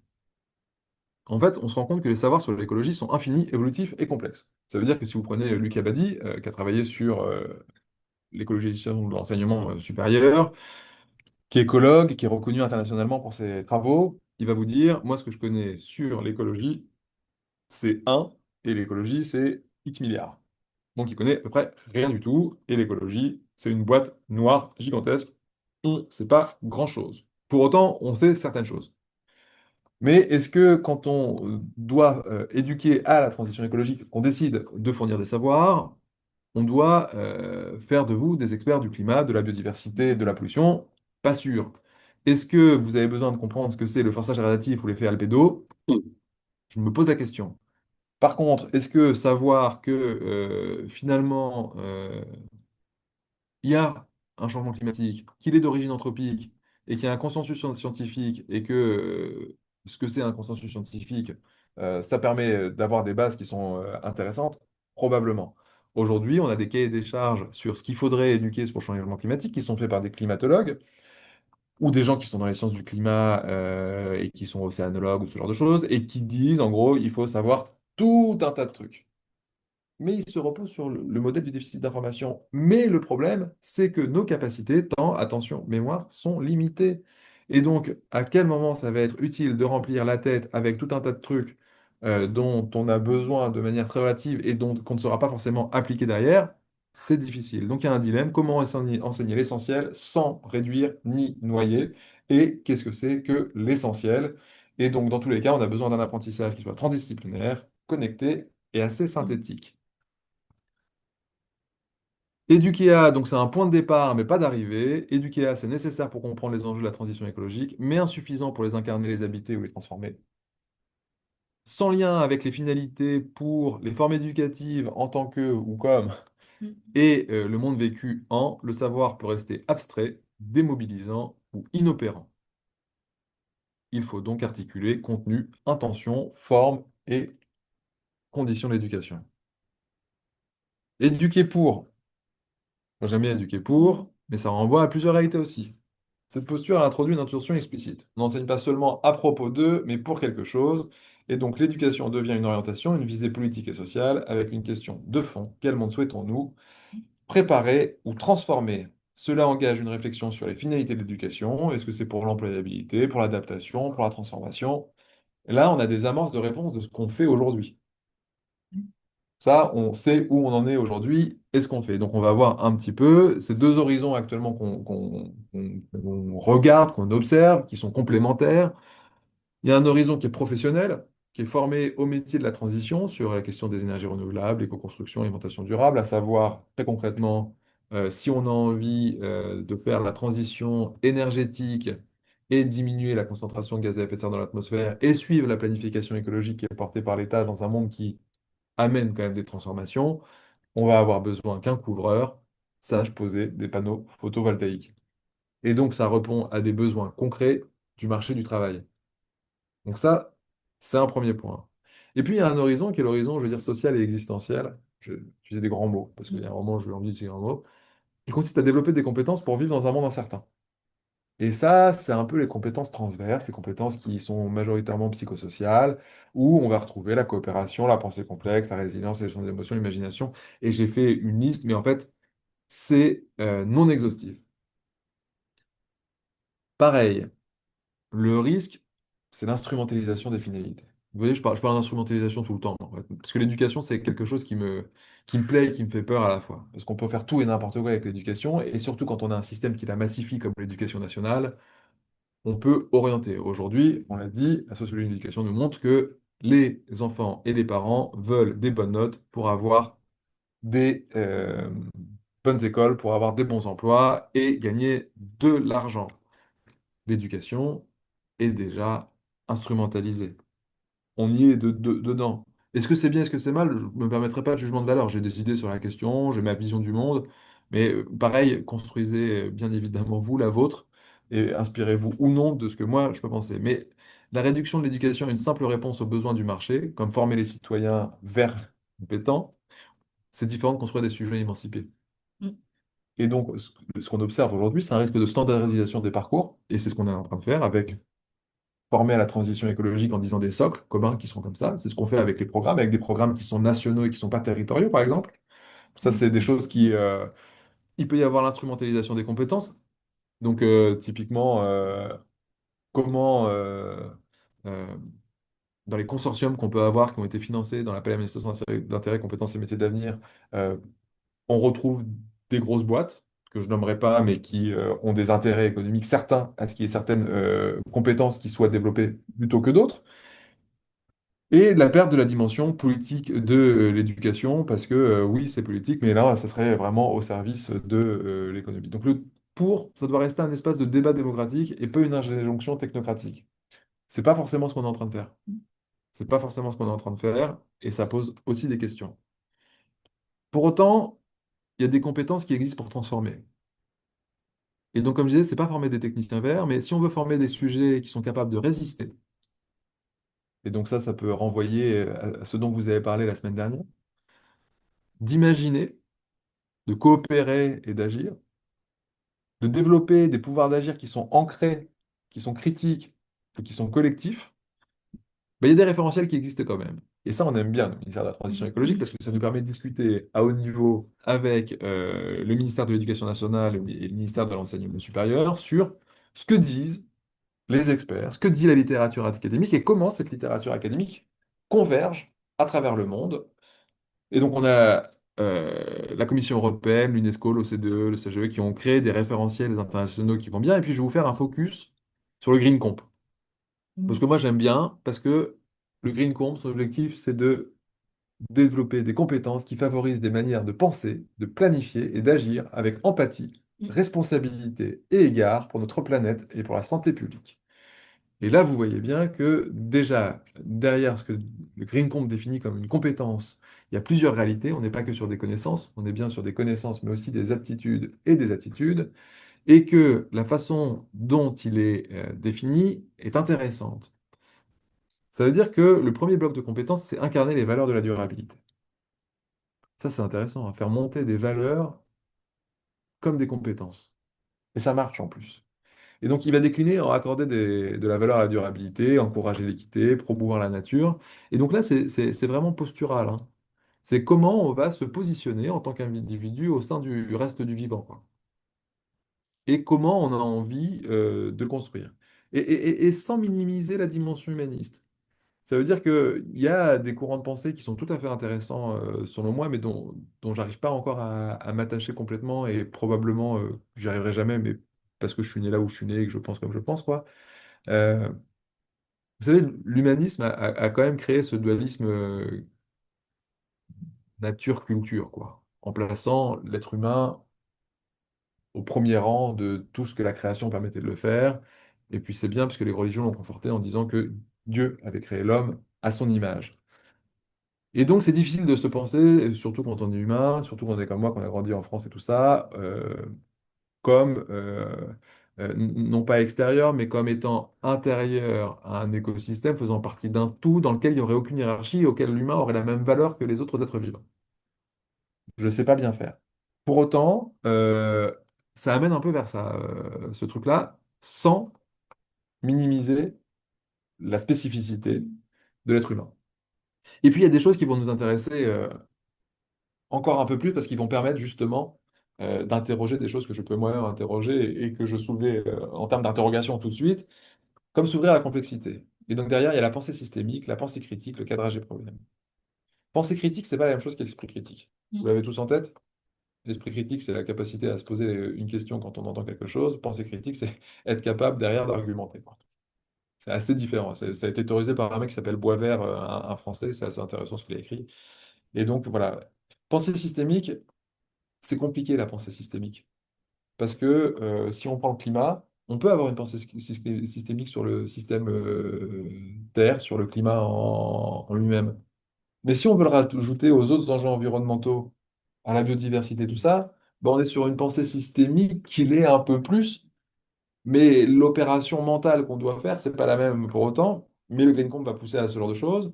Et si on a envie de rattacher le climat, son lien, enfin tous les liens qui font qu'il y a un réchauffement climatique, aux autres enjeux environnementaux, insérés dans un monde d'humains qui sont responsables d'un certain nombre de choses, bah là, on arrive à avoir une approche globale. Mais le problème de la pensée systémique mal maîtrisée, c'est de se dire que, comme tout est interconnecté, on peut rien faire. Ou la montagne à franchir est beaucoup trop haute, n'y allons pas. Envisager des avenir durables. Littératie des futurs, adaptabilité, pensée exploratoire. Je trouve ça formidable. Je trouve ça formidable et je pense que c'est ce qu'il manque un peu aujourd'hui. Je trouve ça formidable pourquoi? Parce que dans envisager des avenirs durables, l'idée, c'est de se dire à un moment, il y a plusieurs types de futurs. Soit on va vers un futur qui est un futur un peu conformatif, à savoir, on a des voitures qui polluent, qui dépensent beaucoup d'énergie fossile, et donc elles faisaient 12 litres au 100 avant de faire 3 litres au 100, quoi. Après, on peut aller vers un futur qui soit un peu réformatif, en se disant, bon, bah, on a des bagnoles qui polluent, à fond 3 litres au 100, c'est pénible, on n'a pas réussi à sortir des énergies fossiles, mais on va essayer de faire de l'hybride, donc elles vont faire 1 litre au 100, et puis elles vont fonctionner avec de l'électricité décarbonée. Là, on est un peu réformatif, c'est un peu le monde dans lequel on est actuellement. Et puis, il y a le futur transformatif. Là, on est sur autre chose. C'est commencer à se poser la question de est-ce qu'un être humain a besoin de se déplacer à 130 km/h? Vous voyez? On n'est pas du tout sur les mêmes niveaux de réflexion. Et l'éducation pour la transition écologique, bah, probablement qu'elle doit embarquer ce genre de choses aussi. Et ça, c'est ce qu'on pousse nos ministères de la transition écologique. C'est comment on fait pour que demain, vous soyez capable d'imaginer des futurs différents. Et quand je dis vous, c'est la société en général. Mais dans le système éducatif, en gros, si on se contente d'expliquer c'est quoi la concentration de gaz à effet de serre dans l'atmosphère, c'est pas ça qui va vous poser la question de est-ce que ça vaut la peine de se déplacer à 130 km/h ou à 1000 km/h si on prend un avion et pourquoi on se déplace à travers le monde et c'est quoi les intérêts. Et puis oui, ça a sûrement du sens de rencontrer d'autres cultures. Donc, je suis plutôt favorable à ça. Par contre, est-ce qu'on est obligé d'y aller en avion? Est-ce que c'est obligé de durer 2 semaines? Ou est-ce qu'on peut essayer de découvrir réellement d'autres cultures plutôt que de favoriser des échanges économiques qui vont faire que quand on va à Shanghai, il y a un H&M. Voilà. Enfin, après, j'ai dit Shanghai, mais ça marche avec n'importe quelle ville du monde aujourd'hui. Voilà. Et agir pour la durabilité, et ça, c'est ce qui m'intéresse le plus et que j'essaie de porter aussi, c'est une fois qu'on est capable d'imaginer un futur différent, c'est comment on le fait concrètement? Quelles actions collectives, individuelles? Qu'est-ce que c'est la gentilité politique? Il y a des gamins, il y a une étude intéressante, une recherche-action là, sur les bords du Saint-Laurent, où il y a une école qui s'est dit, bon, bah, on va aller voir là où on habite, le Saint-Laurent, donc au Canada. C'est vachement pollué, quoi. Il y a il y avait du mazout, et puis il y avait aussi des déchets, et puis ils comprenaient pas pourquoi c'était dégueulasse à côté de chez eux, quoi. Et donc ils se sont posé la question, et puis ils se sont rendus compte qu'en fait c'était lié au fait que, il y avait des bateaux qui passaient régulièrement, des bateaux de commerce qui passaient pas très loin. Et puis ils se sont posé la question, mais pourquoi les bateaux de commerce ils passent là? Qui permet à ces bateaux de passer là. Et puis ils ont vu qu'en fait, ça a relevé de la collectivité. Ils se sont dit, bah attends, la collectivité, c'est à côté de chez nous. Et donc, ils ont identifié le problème, ils ont identifié les sources de responsabilité, et puis ils ont identifié la manière de transformer ça. Et donc, ils sont allés manifester hein, auprès du maire de la ville en disant, bah non, on n'a plus envie que ça soit pollué, l'endroit où on habite. Donc, venez, faites quelque chose. Et donc, ils sont mis en grève, tout ça. C'est hyper intéressant comme approche parce qu'on a des personnes qui constatent quelque chose, qui voient la difficulté et qui sont capables d'agir. Est-ce que vous voyez la possibilité de lecture instrumentale de l'enseignant qui aurait fait ça? L'enseignant qui aurait décidé de pouvoir d'agir auprès d'élèves qui étaient un peu jeunes. Moi, ça me séduit un petit peu ces histoires. Par contre, il a fait ça pour ça, mais est-ce qu'il aurait pu le faire pour autre chose? Vous voyez ce que je veux dire? C'est comment on fait pour avoir une harmonie entre tout? Et je vais poursuivre pour aller vers ça, et surtout pour vous expliquer qu'en fait, vraiment derrière cette question d'éducation à la transition écologique, on est quand même pas mal emmerdé, quoi. Éduquer en tant que, incarner les principes. Alors là, il ne s'agit pas seulement d'enseigner à propos ou en vue d'eux, mais de faire en sorte que les méthodes pédagogiques, les relations éducatives dans leur ensemble, parce que vous savez, il y a un enseignant, un élève, on avait dit que c'était relationnel, mais ça s'inscrit dans un écosystème dans lequel il y a des chefs d'établissement, en l'occurrence en France, il y a la collectivité qui intervient sur des aspects. Et donc, autour des temps de l'enfant, il y a beaucoup, beaucoup d'acteurs, donc les relations éducatives en général et les structures de l'école. Et donc, il faut que ça soit cohérent avec les valeurs de la transition. Donc, c'est un changement de culture éducative et pas seulement de contenu. Et ça, il y a trois dimensions de cette transformation qui peuvent être intéressantes. Il y a les pédagogies coopératives. Donc, par exemple, encourager l'écoute, la co-construction, la délibération. Vous avez vu, j'ai pas écrit débat. Moi, je déteste ce truc-là. En ce moment, on dit, ah, il fait bien, il faut débattre, il faut débattre, il faut débattre. Moi, j'aime pas le débat, en fait. Parce que le débat, si c'est mal construit, et si on a des personnes qui jouent des rôles, par exemple, l'idée, ça va être de défendre son point de vue par tous les moyens possibles. Moi, j'aime bien l'idée de discussion. C'est-à-dire qu'on n'écoute pas pour répondre, ça c'est le débat, mais on écoute pour comprendre. Ça, c'est la discussion. Et c'est pour ça que j'ai pas mis débat, et c'est pour ça que je passe mon temps, quand je suis dans différentes écoles ou universités, à dire que oui, on a mis en place des débats sur machin, oui, bah, c'est super, mais ça s'interroge aussi, quoi. Mais moi, je suis pénible parce que j'interroge tout, et je vous l'avais dit, je suis probablement un peu trop réflexif sur un peu tout, quoi. Et donc, vous en faites ce que vous voulez de ce que je vous dis, encore une fois. Alors, revisiter les temporalités, donc lutter contre l'accélération scolaire, succession de tâches, promouvoir la lenteur, la maturation, la pause.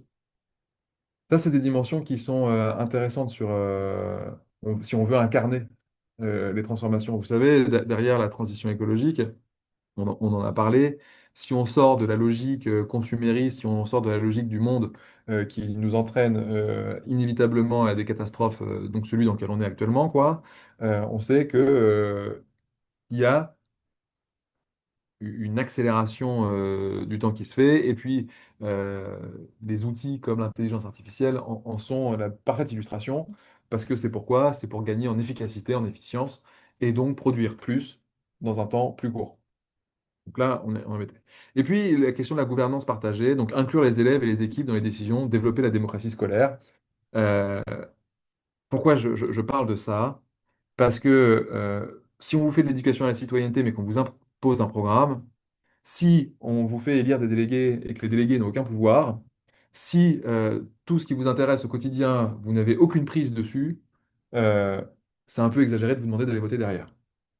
Voilà pour le dire Oui, comme ça. tout ce que vous mettez là, en fait, c'est des choses qu'on pourrait trouver si on avait éducation à la démocratie ou éducation pour la démocratie. On pourrait utiliser à la fois les mêmes conventions et puis remplacer écologie par démocratie, ça marcherait aussi. En fait, effectivement, cette présentation, elle marche. En fait, on peut changer de tout. Et si moi, les questions qui m'intéressent le plus dans ma vie aujourd'hui, ce sont les questions de genre. Je vous explique rapidement pourquoi. C'est parce que les études académiques ont démontré que les femmes qui sont à la tête d'organisations avance beaucoup plus vite sur les questions sociales et environnementales.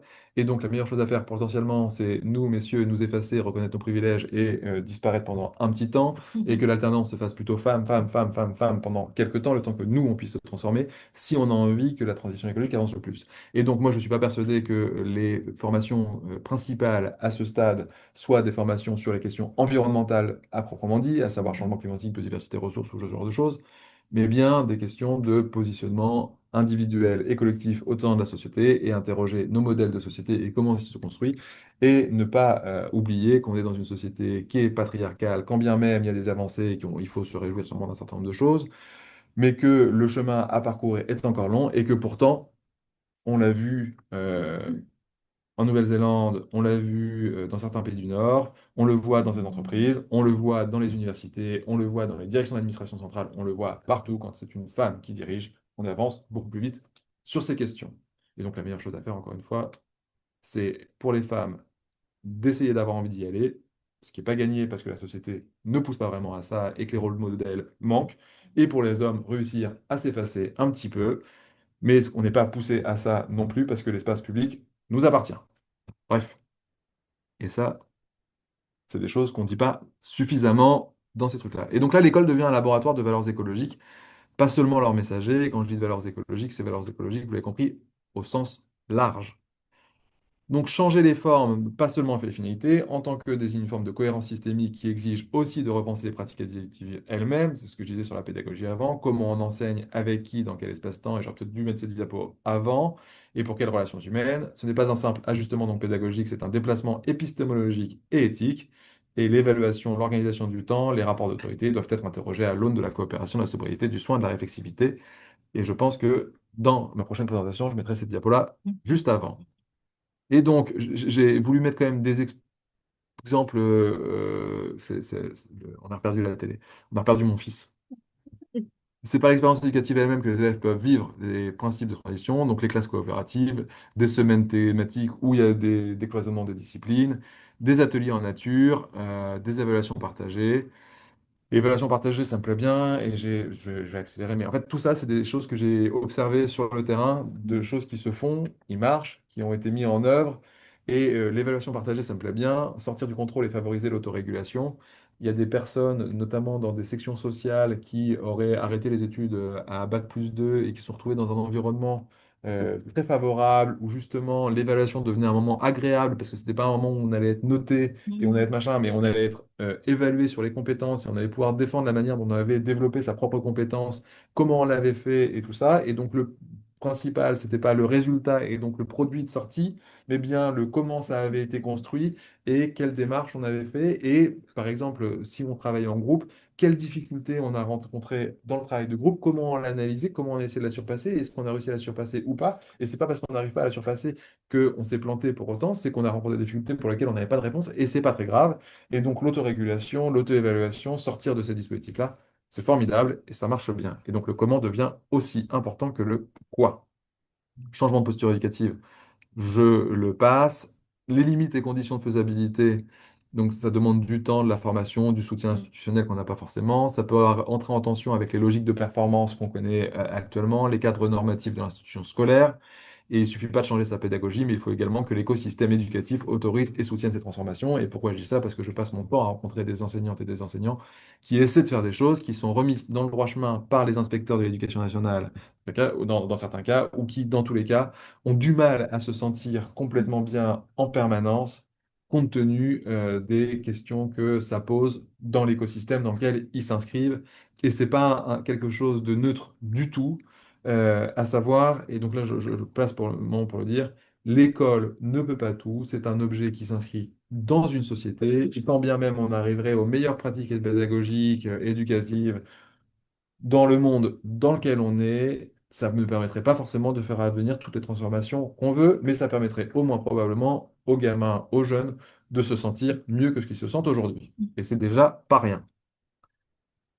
Éduquer en, apprendre dans, avec et à travers un monde déjà affecté par les bouleversements écologiques. Donc, éduquer en transition écologique, c'est pas changer l'école, mais reconnaître que l'école existe dans un monde qui est déjà bouleversé, donc bouleversé de plein de façons différentes, hein, les dérèglements climatiques, la perte de biodiversité, les inégalités écologiques et sociales, les récits d'effondrement dont on a parlé, les émotions ambivalentes que ça peut créer. Enfin, c'est compliqué le monde dans lequel on vit aujourd'hui. Et donc, l'éducation se fait dans un contexte matériel, politique et affectif en mutation, et on ne peut pas faire comme si de rien n'était.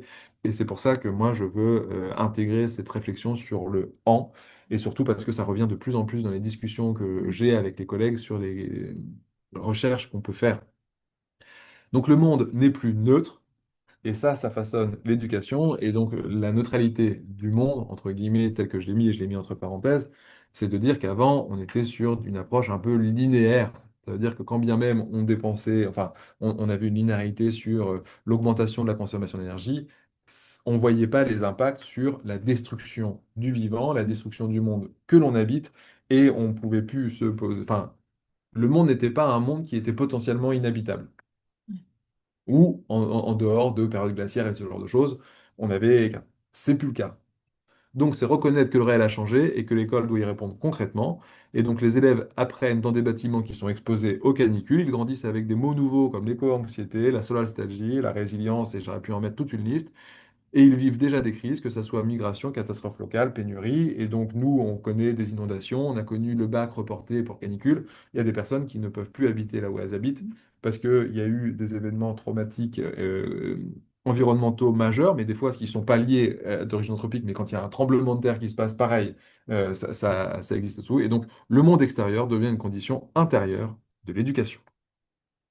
Ce que ça change dans les pratiques, c'est une nécessité d'adapter l'environnement physique. Et donc là, on est sur les cours oasis, la végétalisation, la sobriété énergétique, on est sur des trucs très, très factuels hein, et qui demandent une énorme coopération entre les collectivités locales et l'éducation nationale qui est très difficile aujourd'hui. Donc moi, je me réjouis, on a réussi dans le cadre d'un dispositif qu'on finance à hauteur de quelques millions, à faire en sorte qu'il y ait des terrains dans lesquels les collectivités et l'éducation nationale et d'autres parties prenantes comme les élèves, les enseignants et tout ça puissent discuter ensemble autour de ces questions de transformation écologique et qu'on fasse pas des cours juste oasis avec des ombrages, mais qu'on fasse en sorte que ces cours puissent être des vrais dispositifs expérimentaux pour de la pédagogie et réussir à construire des choses qui soient pertinentes. Accueillir les émotions liées aux transformations environnementales, atelier d'expression, groupe de parole, etc., ce sont des exemples. Mais ça, on le voit qui essaie de poindre de manière très maladroite avec les cours sur l'empathie qui sont nés. Mais l'empathie, c'est quelque chose qui se développe en permanence et c'est pas une heure de cours poser son cul sur une chaise ou même assis par terre qui va faire que on va développer l'empathie et le fait est que un enseignant qui va faire un cours d'empathie et qui d'après, juste après, va dire que, je sais pas, la personne a une mauvaise note et que du coup c'est nul à son cours d'empathie, ça marche pas. Alors, des Et charges, on peut peut-être faire des formations pour d'empathie pour les inspecteurs. Certains inspecteurs, pas non, non, mais tous. moi je suis hyper favorable à ça. Non, non, mais il y a un Inspecteurs. gros travail à faire institutionnel sur les inspectrices et les inspecteurs. Enfin, il y a un sujet institutionnel majeur, hein. Et moi je suis pas rentré dans ce cadre-là parce que mes fonctions ne me le permettent que relativement. Et donc je préfère euh, garder cette Mm. distance pour pas me faire reprocher et pour pouvoir continuer à intervenir et à dire des trucs à droite à Pas être gauche. blacklisté. Pas être blacklisté par l'éducation nationale. Je vois qu'il est 27, hein, Ouais, donc bah on ça peut tombe bien, voir je suis à la fin. c'est... En fait, en gros, habiter l'école comme un écosystème vivant, penser l'école comme un système en relation avec un territoire, une communauté. Je vous enverrai de toute façon les diapositives. Merci. Et une école qui apprend à travers l'incertitude. Donc, vers une écologie de l'éducation articulée à, pour, en tant que et en. Pourquoi articuler ces quatre dimensions? Parce qu'il y a chacun une entrée qui est pertinente et qu'on ne peut pas les penser séparément les unes des autres. Mais de toute façon, ça marche pour tout dans la vie. En général, si on essaie de trop cloisonner, ça ne marche pas. Et donc, ça risque surtout de produire des effets partiels. Donc, c'est un système en tension et comment, dans le nouveau monde dans lequel on est, on arrive à arbitrer ces tensions. Quatre angles complémentaires figés, point d'interrogation. Est-ce que le A, il est au milieu? Après, il y a le pour, le en tant que, le en. Est-ce que c'est quelque chose qui est progressif? C'est une lecture. Première lecture que j'ai posée, à laquelle je crois assez peu. Moi, je pense que c'est plutôt une dynamique, en Mm. fait. On part du A, comprendre, puis du pour, orienter, jusqu'au en tant que, où on incarne, pour enfin revenir au en, et ça tourne, et ainsi de suite. Et donc, on est dans une espèce d'amélioration continue. Mais ça, je vous laisse vous poser la question de est-ce que c'est quelque chose qui est dynamique, est-ce que c'est quelque chose de figé? Je ne pense pas qu'il y ait une lecture qui soit meilleure que l'autre. Il y a une lecture que je m'approprie, moi, beaucoup plus facilement que l'autre. Et encore une fois, vous avez compris que le sens principal de mon intervention, c'est d'être réflexif sur ce que moi je faisais et de vous essayer de vous amener à avoir de l'esprit critique systématique par rapport à tout ce que j'ai dit. Et ce que change ces articulations, ce n'est ta pensée une pensée complexe, donc ça renvoie Edgar Morin, acte politique, situé relationnel expérientiel. Et donc la conclusion. Premier message. Vous l'avez entendu, la transition écologique est un objet complexe et ne se traite pas comme un simple thème disciplinaire. Elle reconfigure en profondeur ce que signifie éduquer, quoi, pourquoi, comment et avec qui. On l'a vu avec les différentes formes d'éducation. Donc ça, garde-le en tête. On ne peut pas avoir l'éducation, c'est pas simple, quoi. Et l'éducation A pour la transition en tant que troisième, c'est pas simple. Deuxième message, l'éducation à la transition écologique ne peut donc se penser que comme une articulation dynamique entre savoir, finalité, contexte et posture. Elle n'est pas une méthode, mais une écologie relationnelle. C'est pas de moi le terme. Et maintenant, qu'est-ce qu'on fait? Donc là, j'ai laissé des questions en suspens et des possibles discussions que vous aurez ou pas entre vous. Et donc, si éduquer à la transition écologique, c'était moins enseigner un contenu que de pratiquer un monde en train de se faire, parce que c'est ça qui se passe pour moi. Quelle place pour l'incertitude, la vulnérabilité, le doute dans l'acte d'éduquer? Sommes-nous prêts à apprendre à désapprendre, à interroger la façon dont on fait? Moi, j'aime pas trop déconstruire. Moi, j'aime bien désapprendre. Je trouve ça moins violent. Peut-on imaginer des institutions éducatives comme milieu vivant et non comme machine à produire des compétences? Je ne sais pas. Et non pas quelle éducation faut-il pour un monde de demain, mais peut-être quel monde voulons-nous expérimenter en éduquant aujourd'hui?